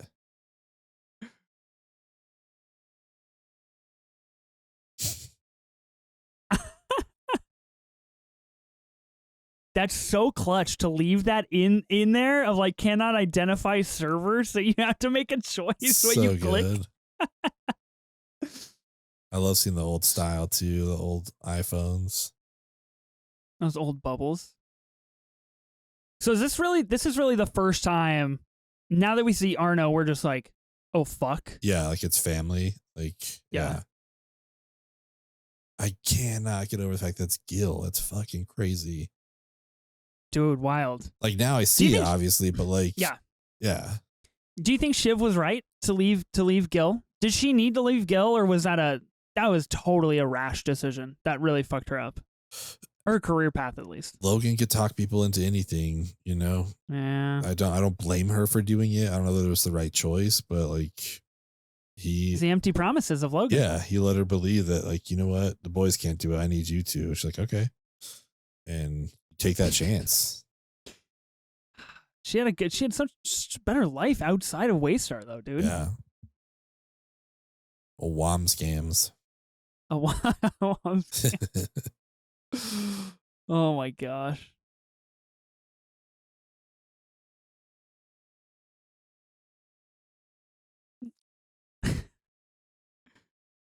It's like are those like arcade games? What are those on the side? I mean, maybe the dude's got money. You know what? He's probably made like so many trades for stuff. Don't you think?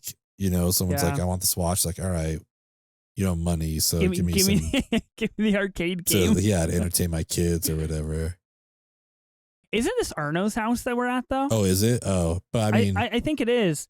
Unbelievable. I just got to say, like, that little thing right there of like, let me hop on the scale while I'm arguing with my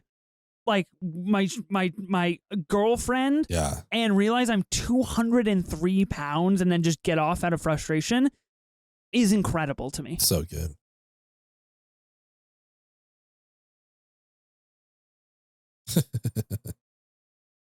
Pussy. How is such a rat? He really is. He's just like dirty. He's just like.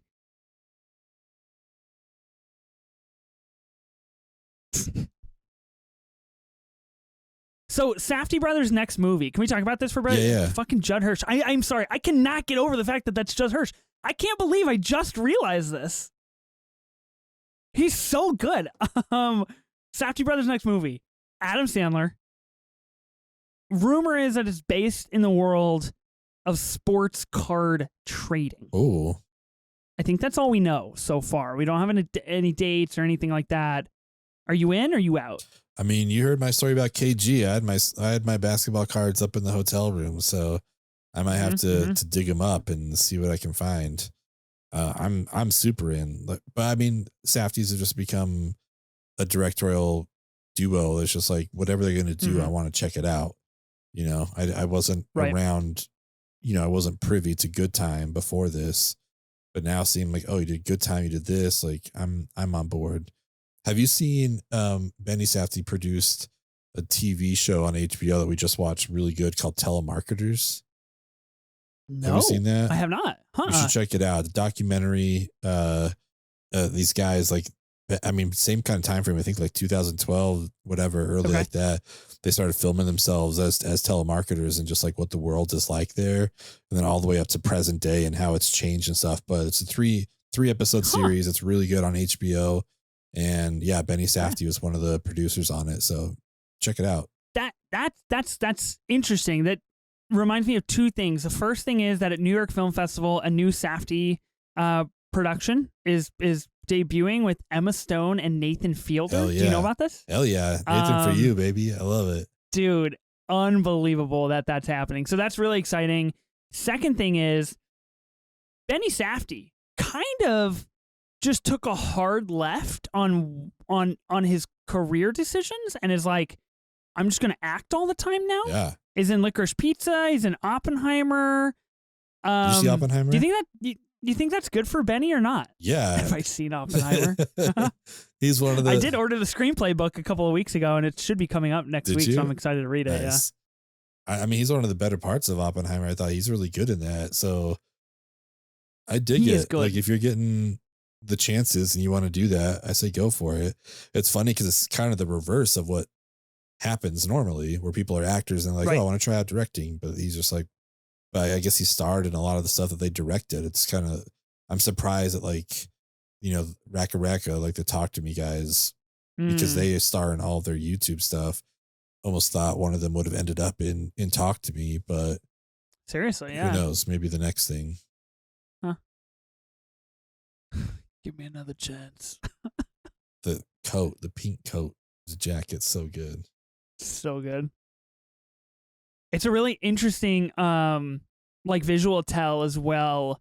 Him in these lighter tones and then her in this really bright pink, obviously like from high school prom kind of dress, where it's just like they're two very different people at very different stages in their life. She wore that to Barbie opening night though, for sure. Like 1,000,000%. yeah. Oh, I had to. I mean, honestly, he may have worn that too. Like, and that might have been there. Hard to say. That may have been their fit for going to see Barbie. Probably. Yeah, smile. You think? I gotta give it to her. I'd have the same exact reaction. You just fucking laugh. You're just like, you're a fucking loser. You could never ever believe anything he said, right? Like, there's just no way. Your face is so stupid. Is that like one of the greatest insults of all time? So good. We're done. God. Like I said, he's trying to crawl back. Like, less than 24 hours later, like, all right, I'll go back to my wife now. Come on, man. Things didn't work out here. And this does not feel like the first time he's done this either. Give me another shot. No.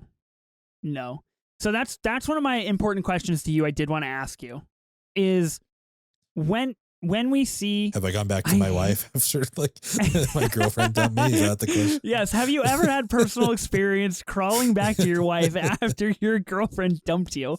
When we meet Howie, he's obviously been... The fake punch is so funny. I love it. When we meet Howie, he's obviously been doing this for some time. He's entrenched in the Diamond District. He knows people know him. He's got a reputation. How long do you think he's been doing this? Where is his career and where are we now? Are we talking like, has he been doing this like 10 years? Maybe only a couple of years? I feel like he's been this version of Howie since like high school. Like, you know, his son was talking about doing the bets and it's like, you know, if I win the game, I take 50. Sure. I feel like he was doing that stuff in high school. Like as far as actual like jewelry sales, I don't know, but he's been running the scam, I think, for a very long time. But yeah, I don't know. This is the single greatest Billy Joel needle drop in cinema history. The Stranger. Yeah. As he tries to get back with his wife, goes to his apartment to try to see the note and see if there's anything left and scrounge what might be there, only to realize he's a stranger to himself and his two separate lives. Yeah. God. He hide away. Well, I mean, what do we have coming up too? That the son has to go to the bathroom or something like that, right? Yeah. And he won't let him in the apartment. Yeah. He asks them to use a neighbor's place. Yeah, that's right. Which the neighbor is John Amos, who is the dad from Coming to America, which is very interesting. Oh, okay. Nice. Yeah. God damn it. 33rd floor. Pretty high class. High up. Again, I love the mustache. I mean, I remember when mine came in like that as a kid. Like, I'm committed to this. I have a mustache now. You've been waiting your whole life for this to happen.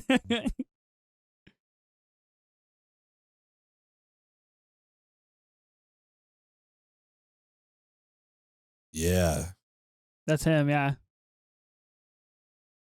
I guess he was also in a TV show, how he mentions, called Good Times. Good Times, yeah. Yeah. Good, yeah. He's a dickhead.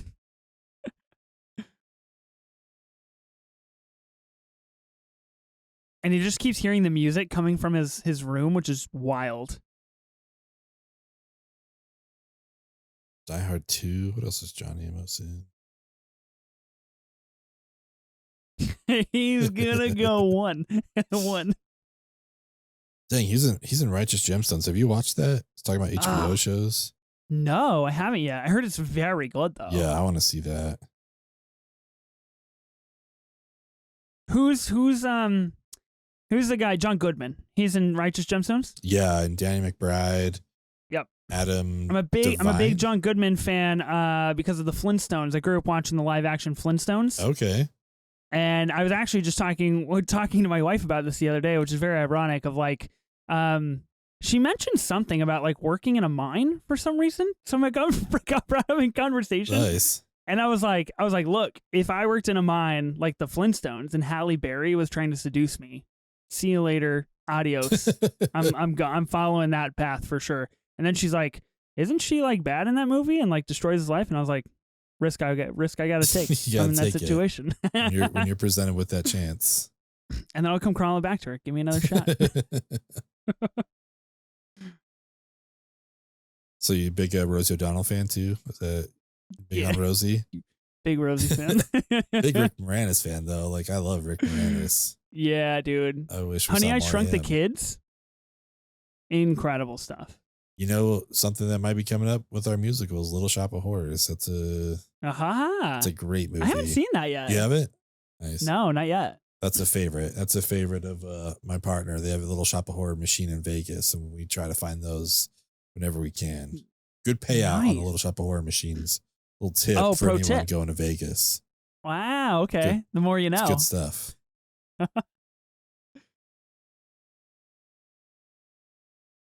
Who is that, Mom?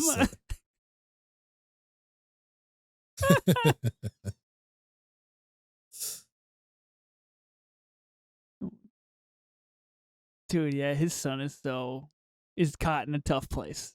Those sleeves, man. I was gonna say the sleeves and the untucked shirt. How long do you think he was up there for? Was that real time? Was he up there for like 3 minutes or something? I mean, if he went one, yeah, I imagine. Yeah.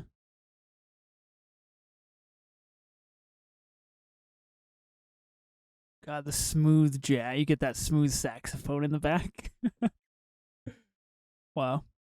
So Long Island, right? That's what we established. Yep. Live somewhere in Long Island. So I'm curious how long that drive is. I mean, obviously, I don't live on the East Coast, so I don't know. Yeah. But to go from his apartment to his house on Long Island. Long Island, is that like Jersey Shore? No. That's in Jersey. No. I think that's in Jersey. Who's from Long Island? Is that like Pete Davidson? I think they got a hockey team out there, I think. Yeah. That's about all I know for Long Island. The Islanders. They're famous for their iced tea? I don't know. That was my first alcoholic drink. Long Island iced tea? Yeah. First alcoholic beverage? Yeah. Wow, I nice. said I wanted something that had alcohol that didn't taste like it. Yeah, okay. That's fair. And that's what the bartender gave me. I'm like, all right, cool. I have no idea what it is, but I'm gonna then I have learned it's like 3 different alcohols like put together. That's a hard one to start with. That's top shelf. I was at the store earlier today and I did see, I'm not sure if you're aware, Hard Mountain Dew exists now. Really? Yes, this is a thing. It was like a 6-pack Hard Mountain Dew, and I was tempted. I didn't because I knew if I did and it was good, then I'd be putting it all back. But I hate to break it to you, I'm predisposed. I think it's probably not going to be that good. Yeah. I haven't even tried it, but it feels like it would just be too sweet, in my opinion. Do they have the Baja Blast version of it, or is it straight up Mountain Dew? No, I think it's a couple different flavors. Baja Blast might be worth it. I didn't validate the Baja Blast, though. Oh. What's this chick from? I feel like she's from something. Wow. Just a dagger to his soul. Yeah, who is that? 155K is like nothing. Doesn't she look like she's from something? You know what? She looks like Margaret Qualley. That's who she looks like. That's probably where Margaret Qualley had at. a kid with Emma Stone. That is unbelievably accurate. Yeah. That is so good. Wow. Frightening. Yeah, what else is she in? Mm-hmm. You do? Not even on the phone.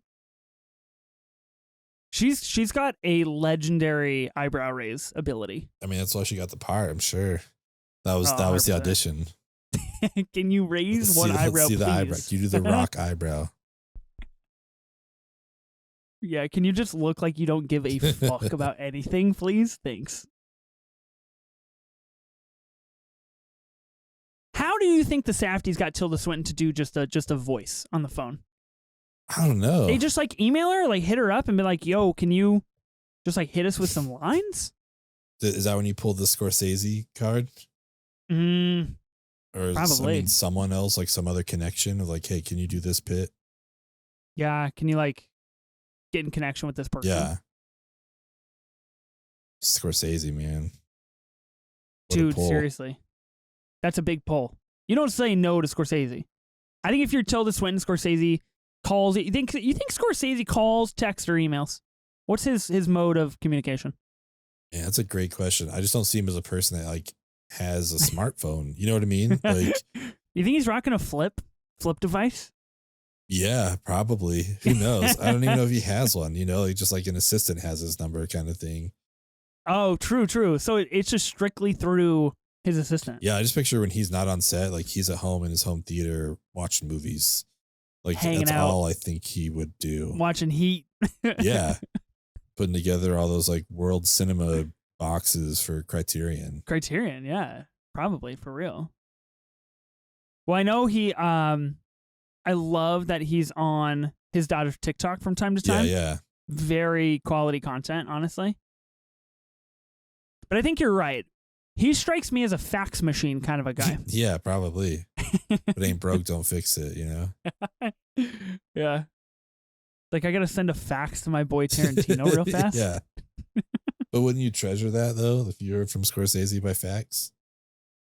Dude, if I had a fax machine and if one day a fax from Martin Scorsese came in, I would probably think that it was the end of times. I would think like, okay, we have like an hour to live. Yeah. This is it. Aliens have contacted us. They've impersonated Scorsese.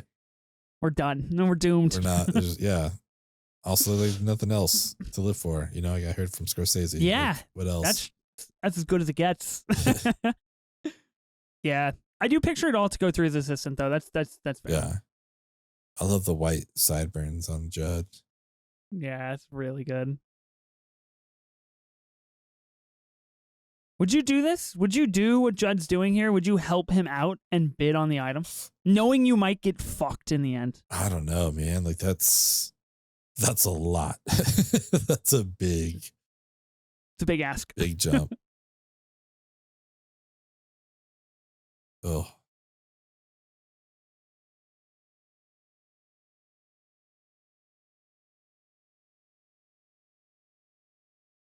The goatee. This auctioneer, I don't know a lot about him. Seems like a huge douchebag. Yeah. Oh. He's got that aura about him. Without a doubt. He's the guy that brags that he works for Adley's. He goes to the bar. It's like, oh, I work at Adley's. He's probably not even English. He just like puts that accent on. 100%, yeah. As soon as he steps off the stage, he sheds that accent. He probably like goes out to get drinks with like friends or coworkers or something and wears like an Adley's branded polo. Oh, for sure. Says like Adley's, right? On the corner. For sure. Yeah.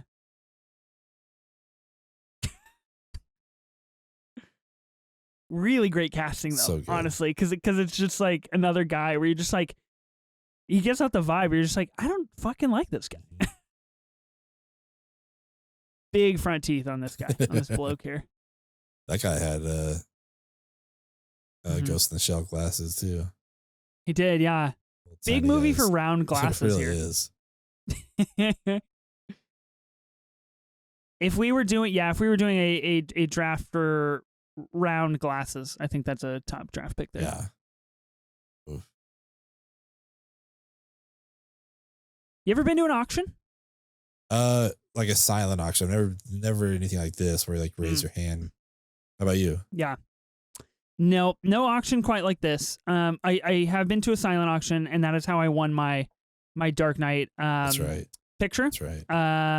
Which was pretty cool, but you know, silent auction's relatively uneventful to be honest. It really is. Yeah, just like walking around. Not like this. I hope I win this. I don't know. God, those side looks.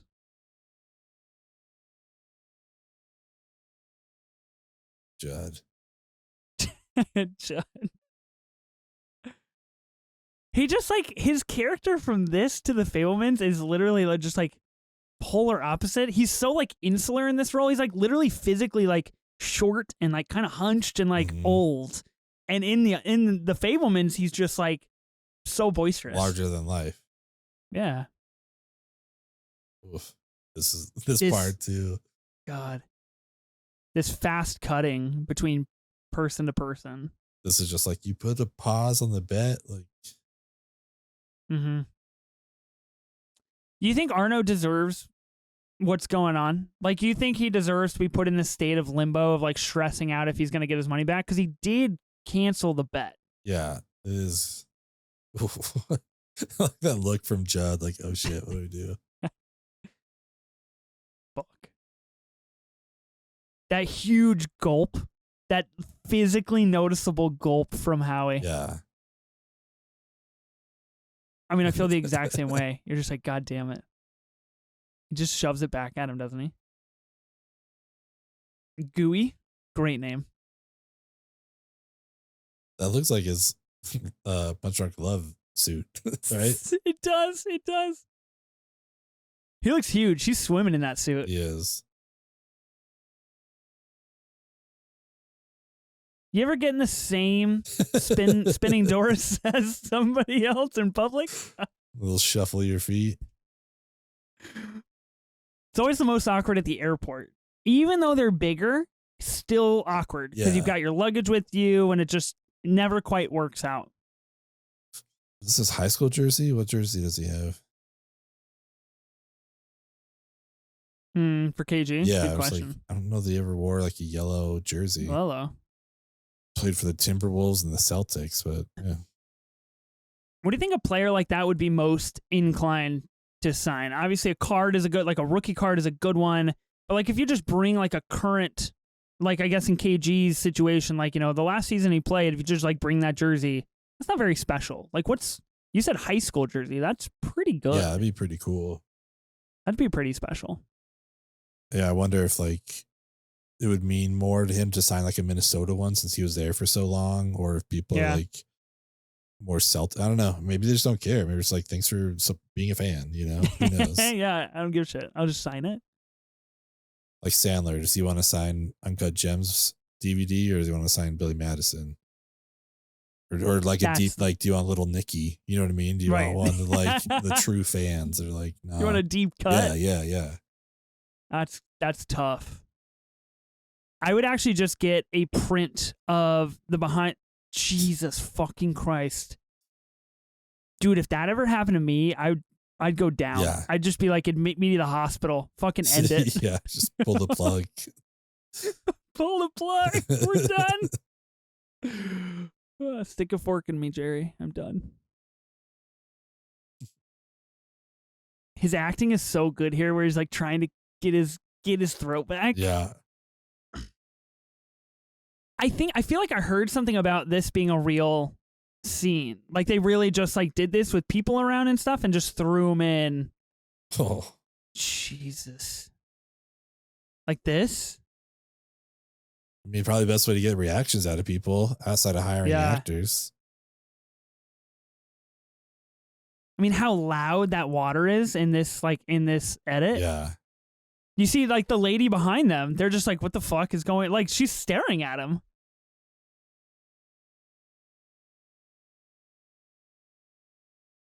Wetsuit. Not something I'd ever want to be caught in. No. And those slick shoes. Dude looks like fucking Kingpin. He looks like big in that suit. Big old shoulder pads. Yeah. There we go. Okay, this is exactly what I was going to say. I would just take a printout of the behind the scenes photos. There's one of him with this in the hallway there, just like posing for the camera.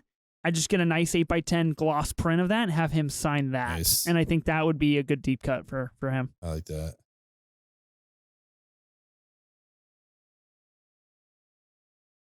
Do you think Sandler will ever get back to something like this? I know we have it. I know he's got another Safdie Brothers movie on the docket. He's done a PTA movie in Punch Drunk Love. Yeah. Does he ever go back to like a PTA? Does he ever find himself in the mix of like someone extra famous and serious? I hope so. I think he's one of the better, comedic actors that's done it. I mean, we've seen it, with Robin Williams and Jim Carrey and stuff, but I think he does a really good job. I would like to see him do more of it. Yeah, same. Robin Williams and Insomnia. Shout out. Shout out indeed. Let's get Sandler with Scorsese. Let's put them together. Dude. Wow. Let's do that.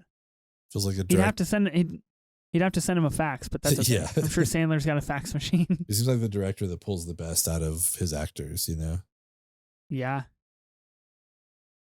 I mean, I think Scorsese, obviously we have Killers of the Flower Moon, and then rumor is that he's got another religious pick coming up. Oh, really? Yeah, in the vein of like Temptation of Christ type situation. Nice. But yeah, I don't know. Scorsese and Sandler, that would be good. I just don't even know what you would do. No clue. Yeah, I'd be curious to see what he wants to make. Because he's in the Last Temptation of Christ, and was it Silence? Was that the movie with Garfield and Driver? Yeah. Have you seen Silence? I haven't. Have you? Me neither. No, I've heard good things. Okay, everybody shut the fuck up. This is my part. Don't look at me, please. I just can't even listen. My dude cracked.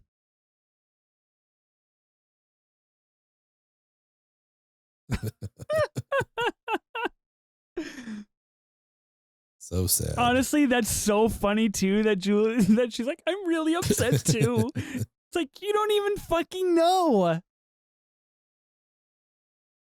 She's like, I love you, how you got your name tattooed on my ass.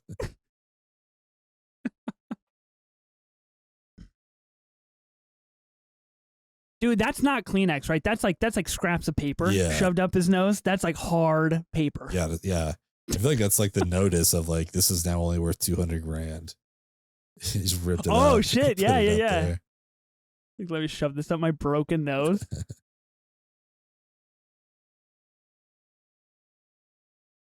Oh man. Wow. Just knowing where this goes, it's like such a bummer. So hard. Do you remember the first time you watched it? Did you have any inkling that it was headed towards where it was going to go? No, I felt relief. You know what I mean? Like right after he wins, like after they pull it off, I'm like, oh my God, it's all going to work out. This is insane. Then 3 seconds later. I mean, I think I was in the same boat because it said, why did you do? Would you ever get Ashley's name tattooed on your ass? Sure. Hell yeah, dude. Yeah, why not? I love that. I respect that. I feel the same way. I would totally get Molly's name. Yeah, absolutely. I've told her I would even get Howard tattooed on my ass. She vetoed that one. Yeah, but, that's understandable. Oh, this fucking guy. Oh my gosh. Yeah, I remember seeing this because it was Uncut Gems and Joker. Much to your chagrin and much to my delight. Yeah, maybe delight. Like much to my just infancy of my movie career. It was those two films that I watched them in theaters, and they both have such shocking endings that I was like, movies are awesome. Like I just didn't before that. I just didn't have a passion for movies. I just didn't go to the movies, didn't watch movies. Like I wasn't like I am now. Yeah. And it was this and Joker where I was just like, that was probably the craziest thing I've ever seen. And I need to chase that. I need to know what happens at the end of all of these movies. And obviously, especially Uncut Gems, I remember physically standing out of my chair, and it was around Christmas. And I don't think there were very many people in my screening because I just stood up and I just put my hands on my head and I just stressed the fuck out, and I was just like, this is where we've ended. This is what he gets, and it just blew my mind. I love it. I mean, some potential spoilers for some movies, but we were talking about, have you seen West Side Story? Speaking of musicals. I've seen the new one. Yeah. So we were talking about that on the other pod, and Matt made the reference that it was his son's first movie that had a sad ending, you know, and it's just like, oh, that is interesting. That it's like there's a first time where you're like, oh wait, the protagonist doesn't always win. Like that's weird, you know. It's kind of like that. My other question for you is like, which aspect of Joker was shocking? Was it like at the talk show or the okay, yeah. It was the talk show, right? Because like it was obviously before I knew it was based on like King of Comedy and Taxi Driver and these other things that like ended very much in the same fashion of just like you get what you fucking deserve, and then like he just blows his brains out. Where I was just like, I didn't know we could go there. Yeah. Like I didn't know that was like something we could do. You could do that. Yeah, I didn't know you could do that, and like that was just crazy to me. And I think, of course, I love the the Vanilla Skies and like The Game and all those movies where like the final 5 minutes you're like, hold on, like what does this mean? Is this real? Is this happening? Is this a dream? Is this a prequel? Is this like are we in the future? Like what are these things, right? So like when Joker is on the cab, there was all this discussion of like, right, is Arthur Fleck the Joker? Is he someone that the Joker takes inspiration from? Was he the first rendition of it? Like, does he cause the uprising in Gotham, or does it lay dormant for several years? Like those kinds of things where I was just like, oh, that's a lot of questions I didn't know I could ask about a movie. That makes sense. Yeah. I like that. Yeah. Okay. So what happened here? I don't remember. Did KG call and he's like, I'll buy it from you? Yeah. Yeah. Okay.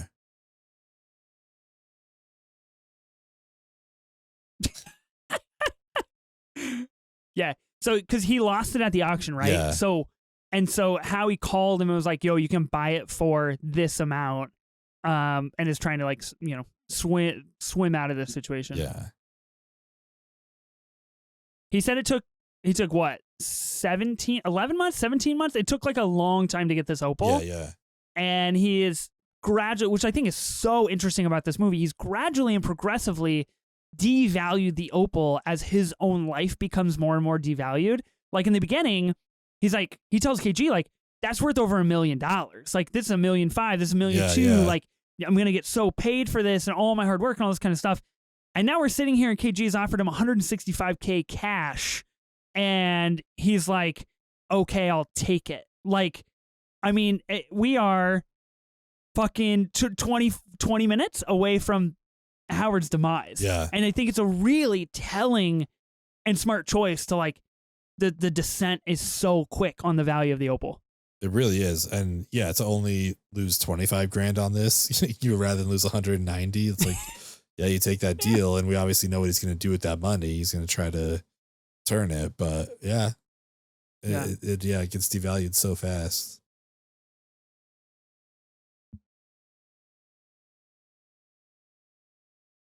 I'm so intrigued about scenes like this. And I've been thinking about this in movies that I've been watching recently, where it's like, less so in this situation in particular, but like you have a really famous movie star, Adam Sandler. Mm-hmm. You have someone that's never acted before, in Kevin Garnett.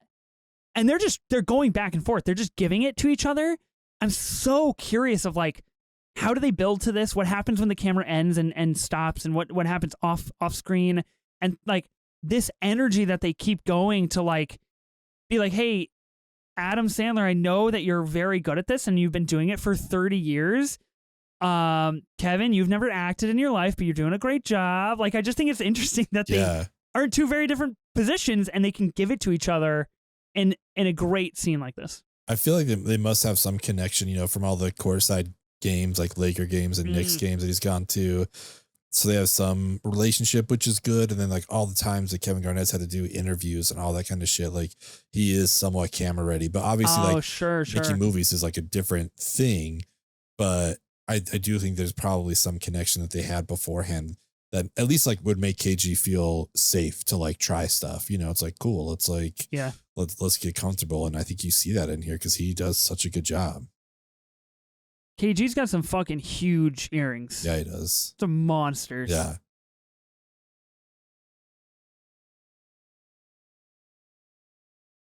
Oh, man. And the Louis V bag too. This shot, like outside the window and looking down through the Such a good windows, shot. is so good. Run, Capital. Run, yeah. Doing Arno nose. Those three dudes just look like absolute fuckers. Yeah. Like they cast them so perfectly. Who's that guy that just said you want company? He's from something, dude. He's from. Yeah, I know he is. He's a creep. He's a creep. Fair.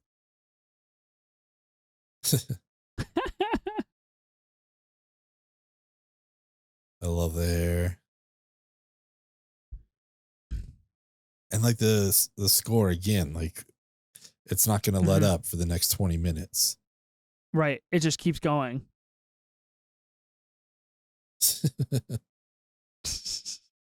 That's such a good shot. Such a good shot.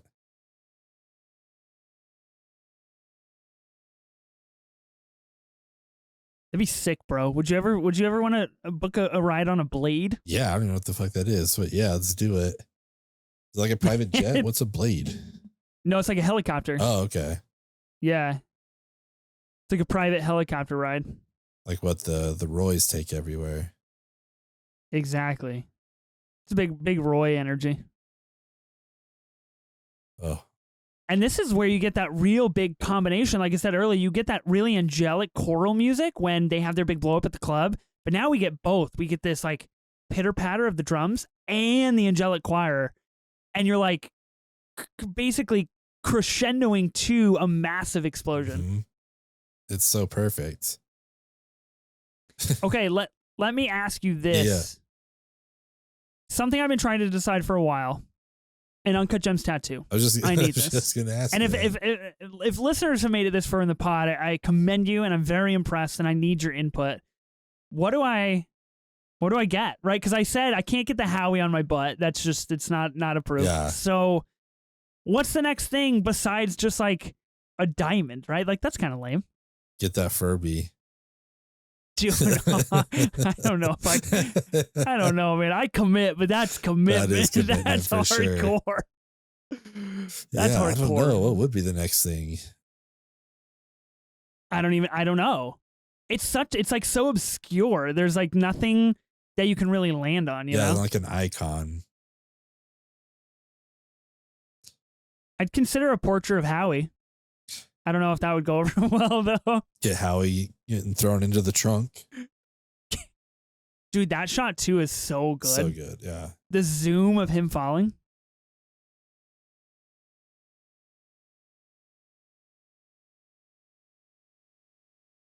He's literally just, like, living his life, like, one mistake away from death the entire time. Oh.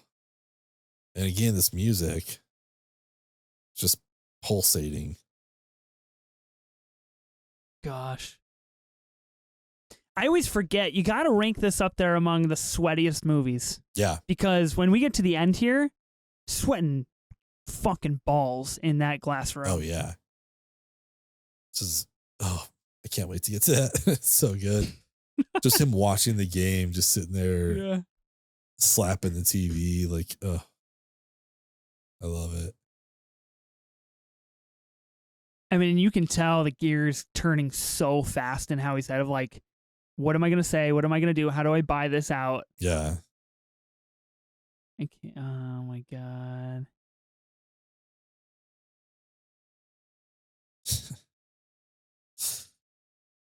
I mean, they don't want to kill him. They want their money. They kill Howie, their family goes kaput. Like, right? I mean, they're really trying their best not to do that.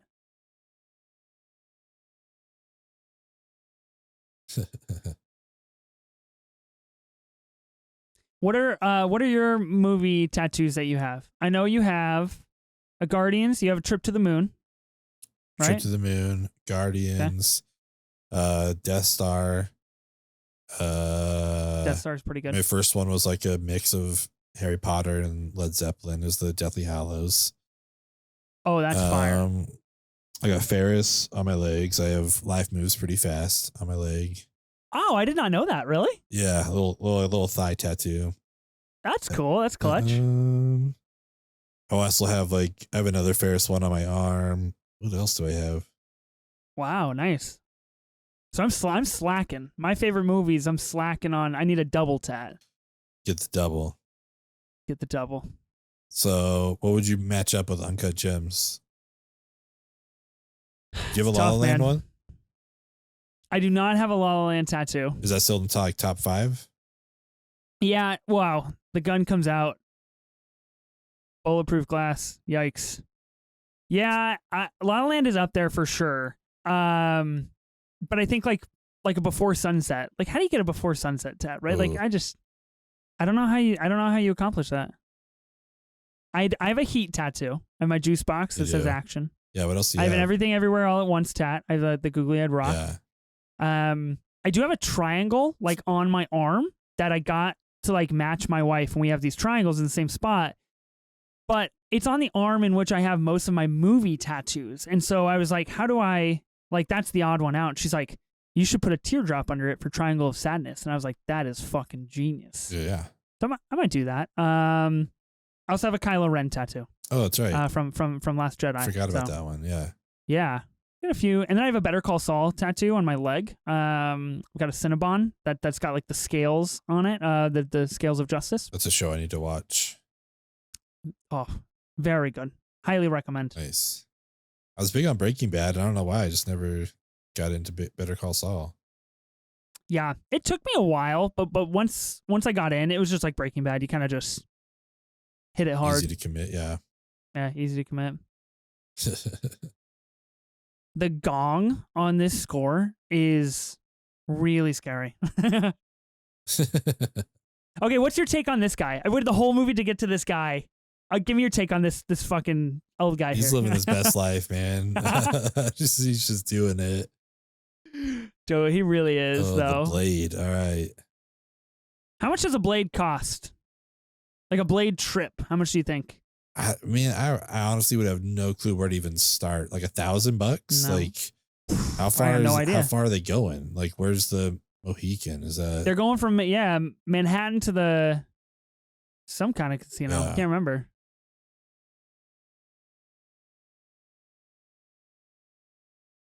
What's your? I gotta ask. What's your take on blimps? It's been a hot topic on the big picture and the rewatchables as of late. Are you pro blimp or anti blimp? Would you travel in a blimp? I feel blimp neutral. I don't know. I don't know that I have like a feeling like. You don't wake up like in the middle of the night and be like, blimps. Like no. a blimp or like a hot air balloon? Like a blimp? No, like a blimp. Like the Hindenburg. Well, I definitely want to go on the Hindenburg. Like a Goodyear. Definitely yeah, okay. The Hindenburg, bad example. Ships, honestly, like the Titanic. Would you go on it? Like, give us like the worst example possible. Yeah. I don't know that Iconic I would. Howie right there. The nod. Look at that. I love that face. Would you do it? This is what I'm talking about. The sweat. Look at that. Would you do the blimp? No. I don't think I'd go blimp. It's too slow, too leisurely. I'm not trying to spend as much time in the air as possible. I'm trying to get from A to B, you know?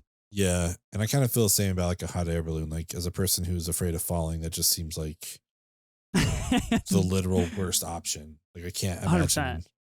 just a basket. How high? Let's go pretty high, man. Yeah. Hot air balloons?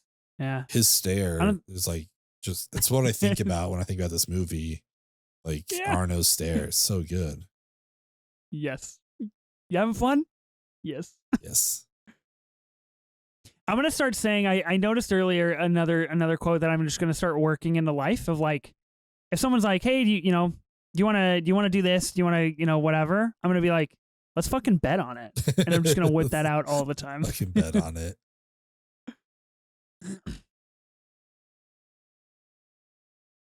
Hey, I mean, it's all riding on KG getting the tip.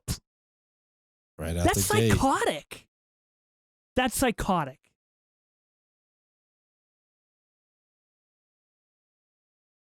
Jeez, dude.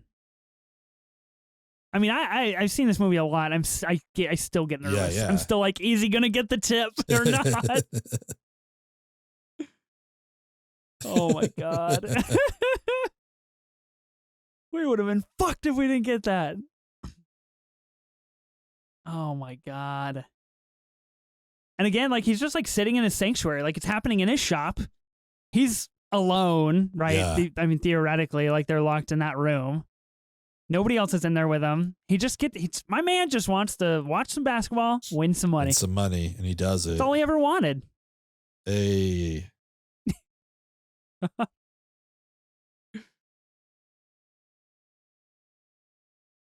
You know, if Utah, the Jazz, and Portland are ever in the playoffs, oh wow, I have to come up and watch it. Yeah, big time. I'll go to Utah and catch a game for sure. Be fun. It'd be the ultimate bandwagon. Be like, yo, Blazers, hey. Cool basketball, go basketball, go basketball.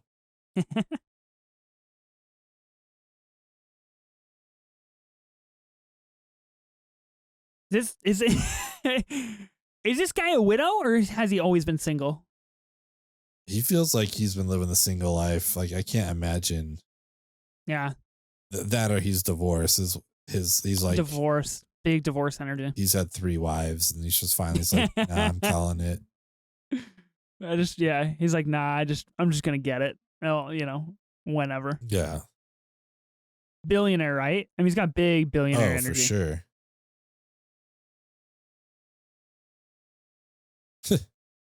He's like a cartoon. Dude, yeah, what's that guy? Where's that guy again? I don't even know his name. It's so crazy. If you look on the cast list for this movie on IMDb, it's 122 people long. If you do it by credit order, like the first 8 of them don't have any pictures. Oh, really? Until it gets to Sandler, and then it's like a 1 picture or 2 pictures, and then like a bunch more people just like don't even have pictures. So like looping back to what you said earlier, they just got a bunch of like authentic people to be in this movie. I love it though. I think that's what makes this movie so good. Who's on that picture wall? Who do you think stopped in? Yeah, he's definitely got that KG picture up there, right? Or he's going to. Oh yeah, he's got to. Yeah, who else is up there?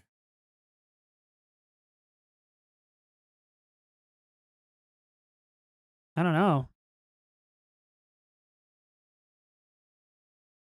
Okay, so this Doc Rivers voice apparently is a re-recording by Doc Rivers that is like based on what he said in the locker room or whatever, but they got him to re-record his lines just the way they wanted for the movie. Nice.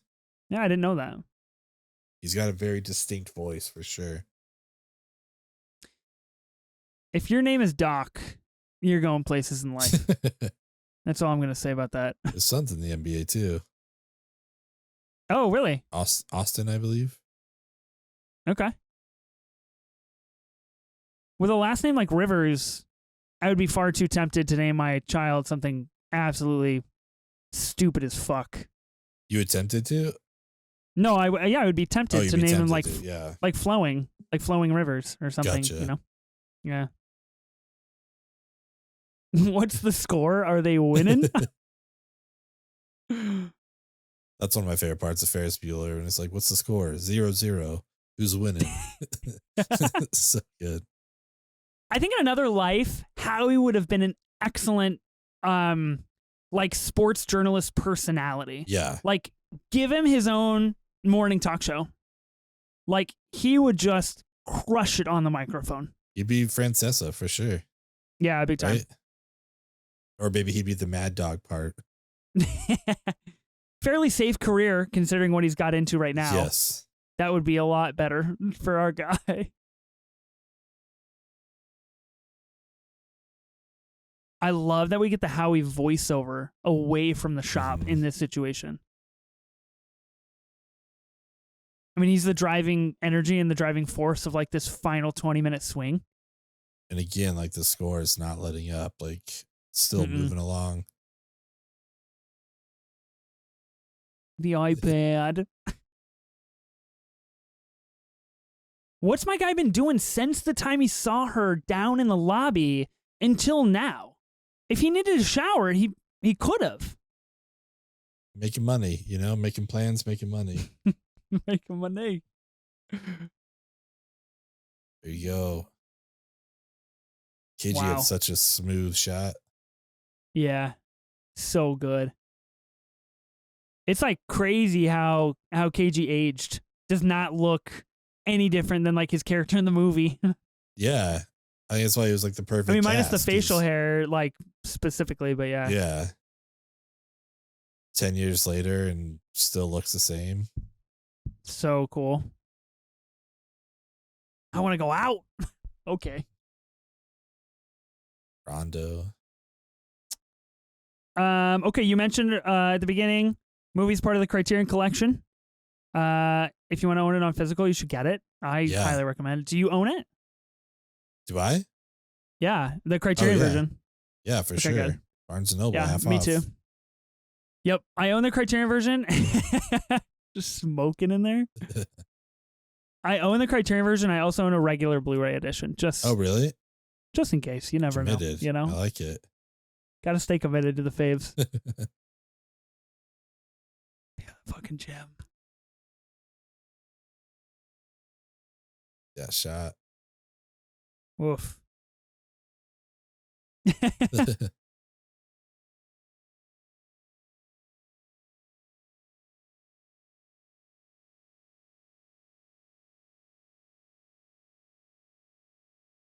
You know, you get a lot less The Weeknd in this movie than I remember.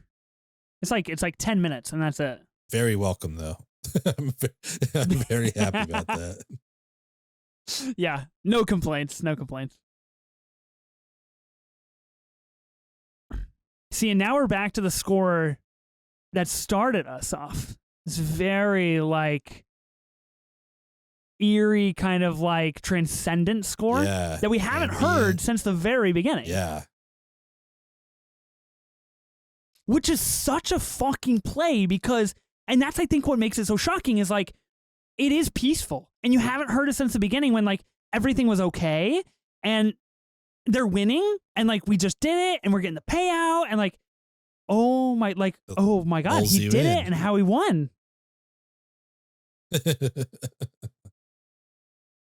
What is this, 24 hours removed from asking his wife to take him back? Right.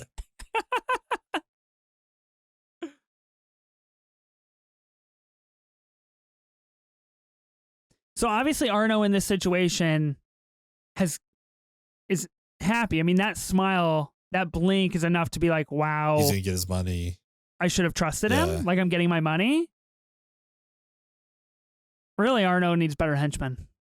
That's where I land on the moral of this movie.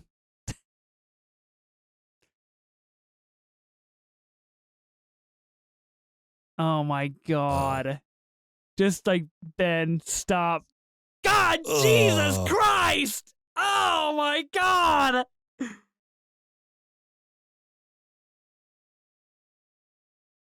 They'd rather rob his jewelry store than get the payout?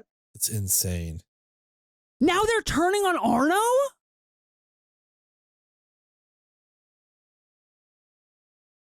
Maybe I should get like, I got to figure out when Howie was born, and I'll just get like an R.I.P. Howie Ratner, you know, till whatever in 2012. In Till 2012. 2012, yeah. Wow. Jesus.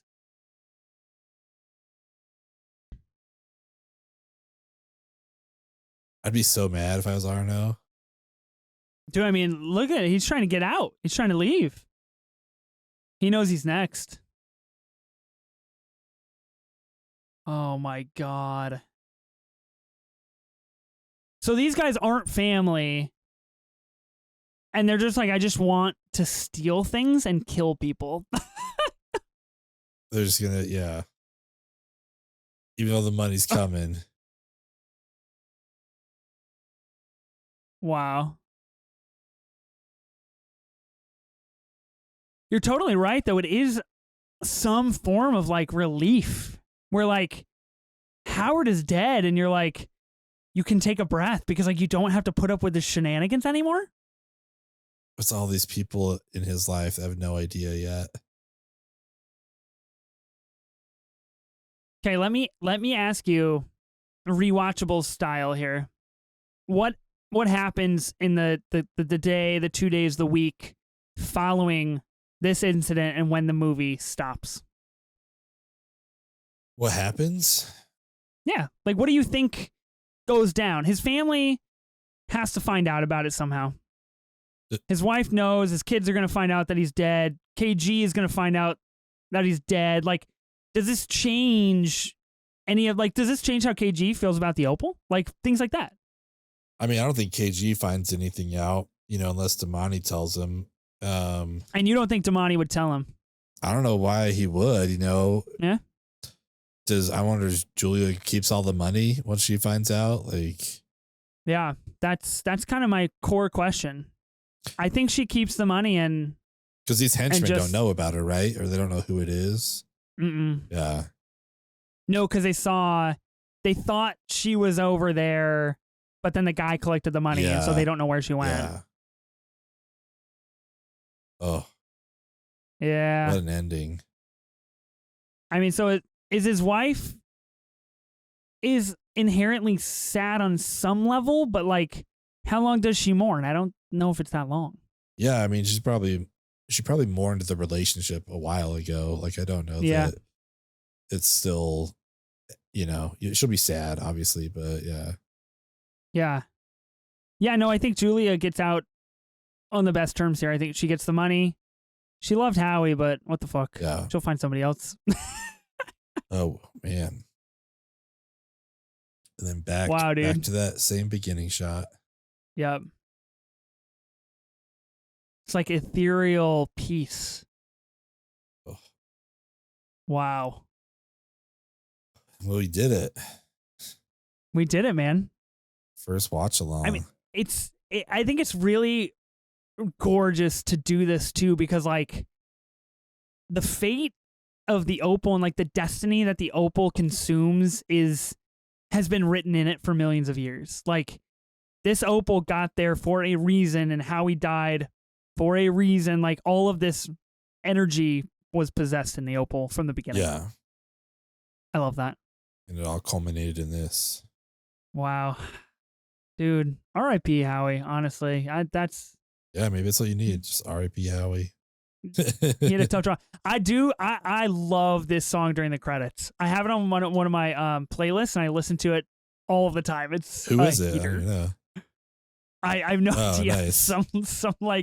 Somebody I've never heard of. Oh yeah. So good though. Wow. We did it, Ben. We did it.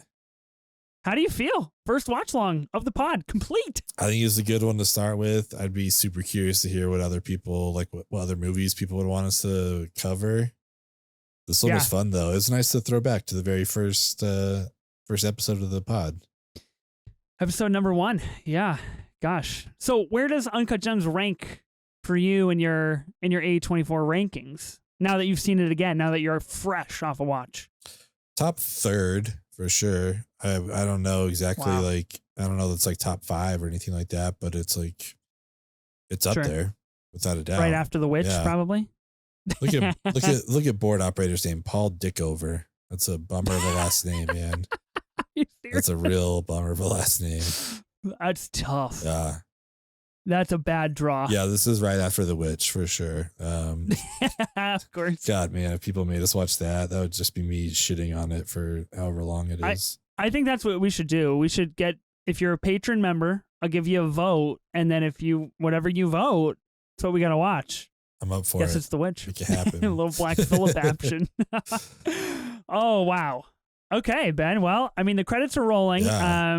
They're still going, but I will say that's our first watch along in the books. Throwback to episode number 1. Love it. Uncut Gems, my favorite A24 movie, number 1. Without fail, without doubt. Number 1 with a bullet to Howie's head. I wouldn't have it any other way. That's just the way that I want it. Let's do an A24 ranking. What do you see, classic episode style? What's your A24 ranking for Uncut Gems? A24. It's solid. A24. Yeah. I'm curious. I'd be curious to go back and see what I ranked it the first time, but yeah. I would too. I mean, that was over 100 episodes ago. I'm pulling up right now. We both gave it a first cow, which at the time was our top, ranking. So I guarantee I said like it was the best, like the first of the first cow. Probably. Had to be. Probably, without a doubt. Well, I agree. I mean, I give it an A plus 24. Nice. obviously how I would rank it. Do you have any Uncut Gems closing thoughts as the credits kind of wind out here? I just got to come down off of this like pulsating movie, but it was super fun. It was fun to talk about. I hope people enjoyed this.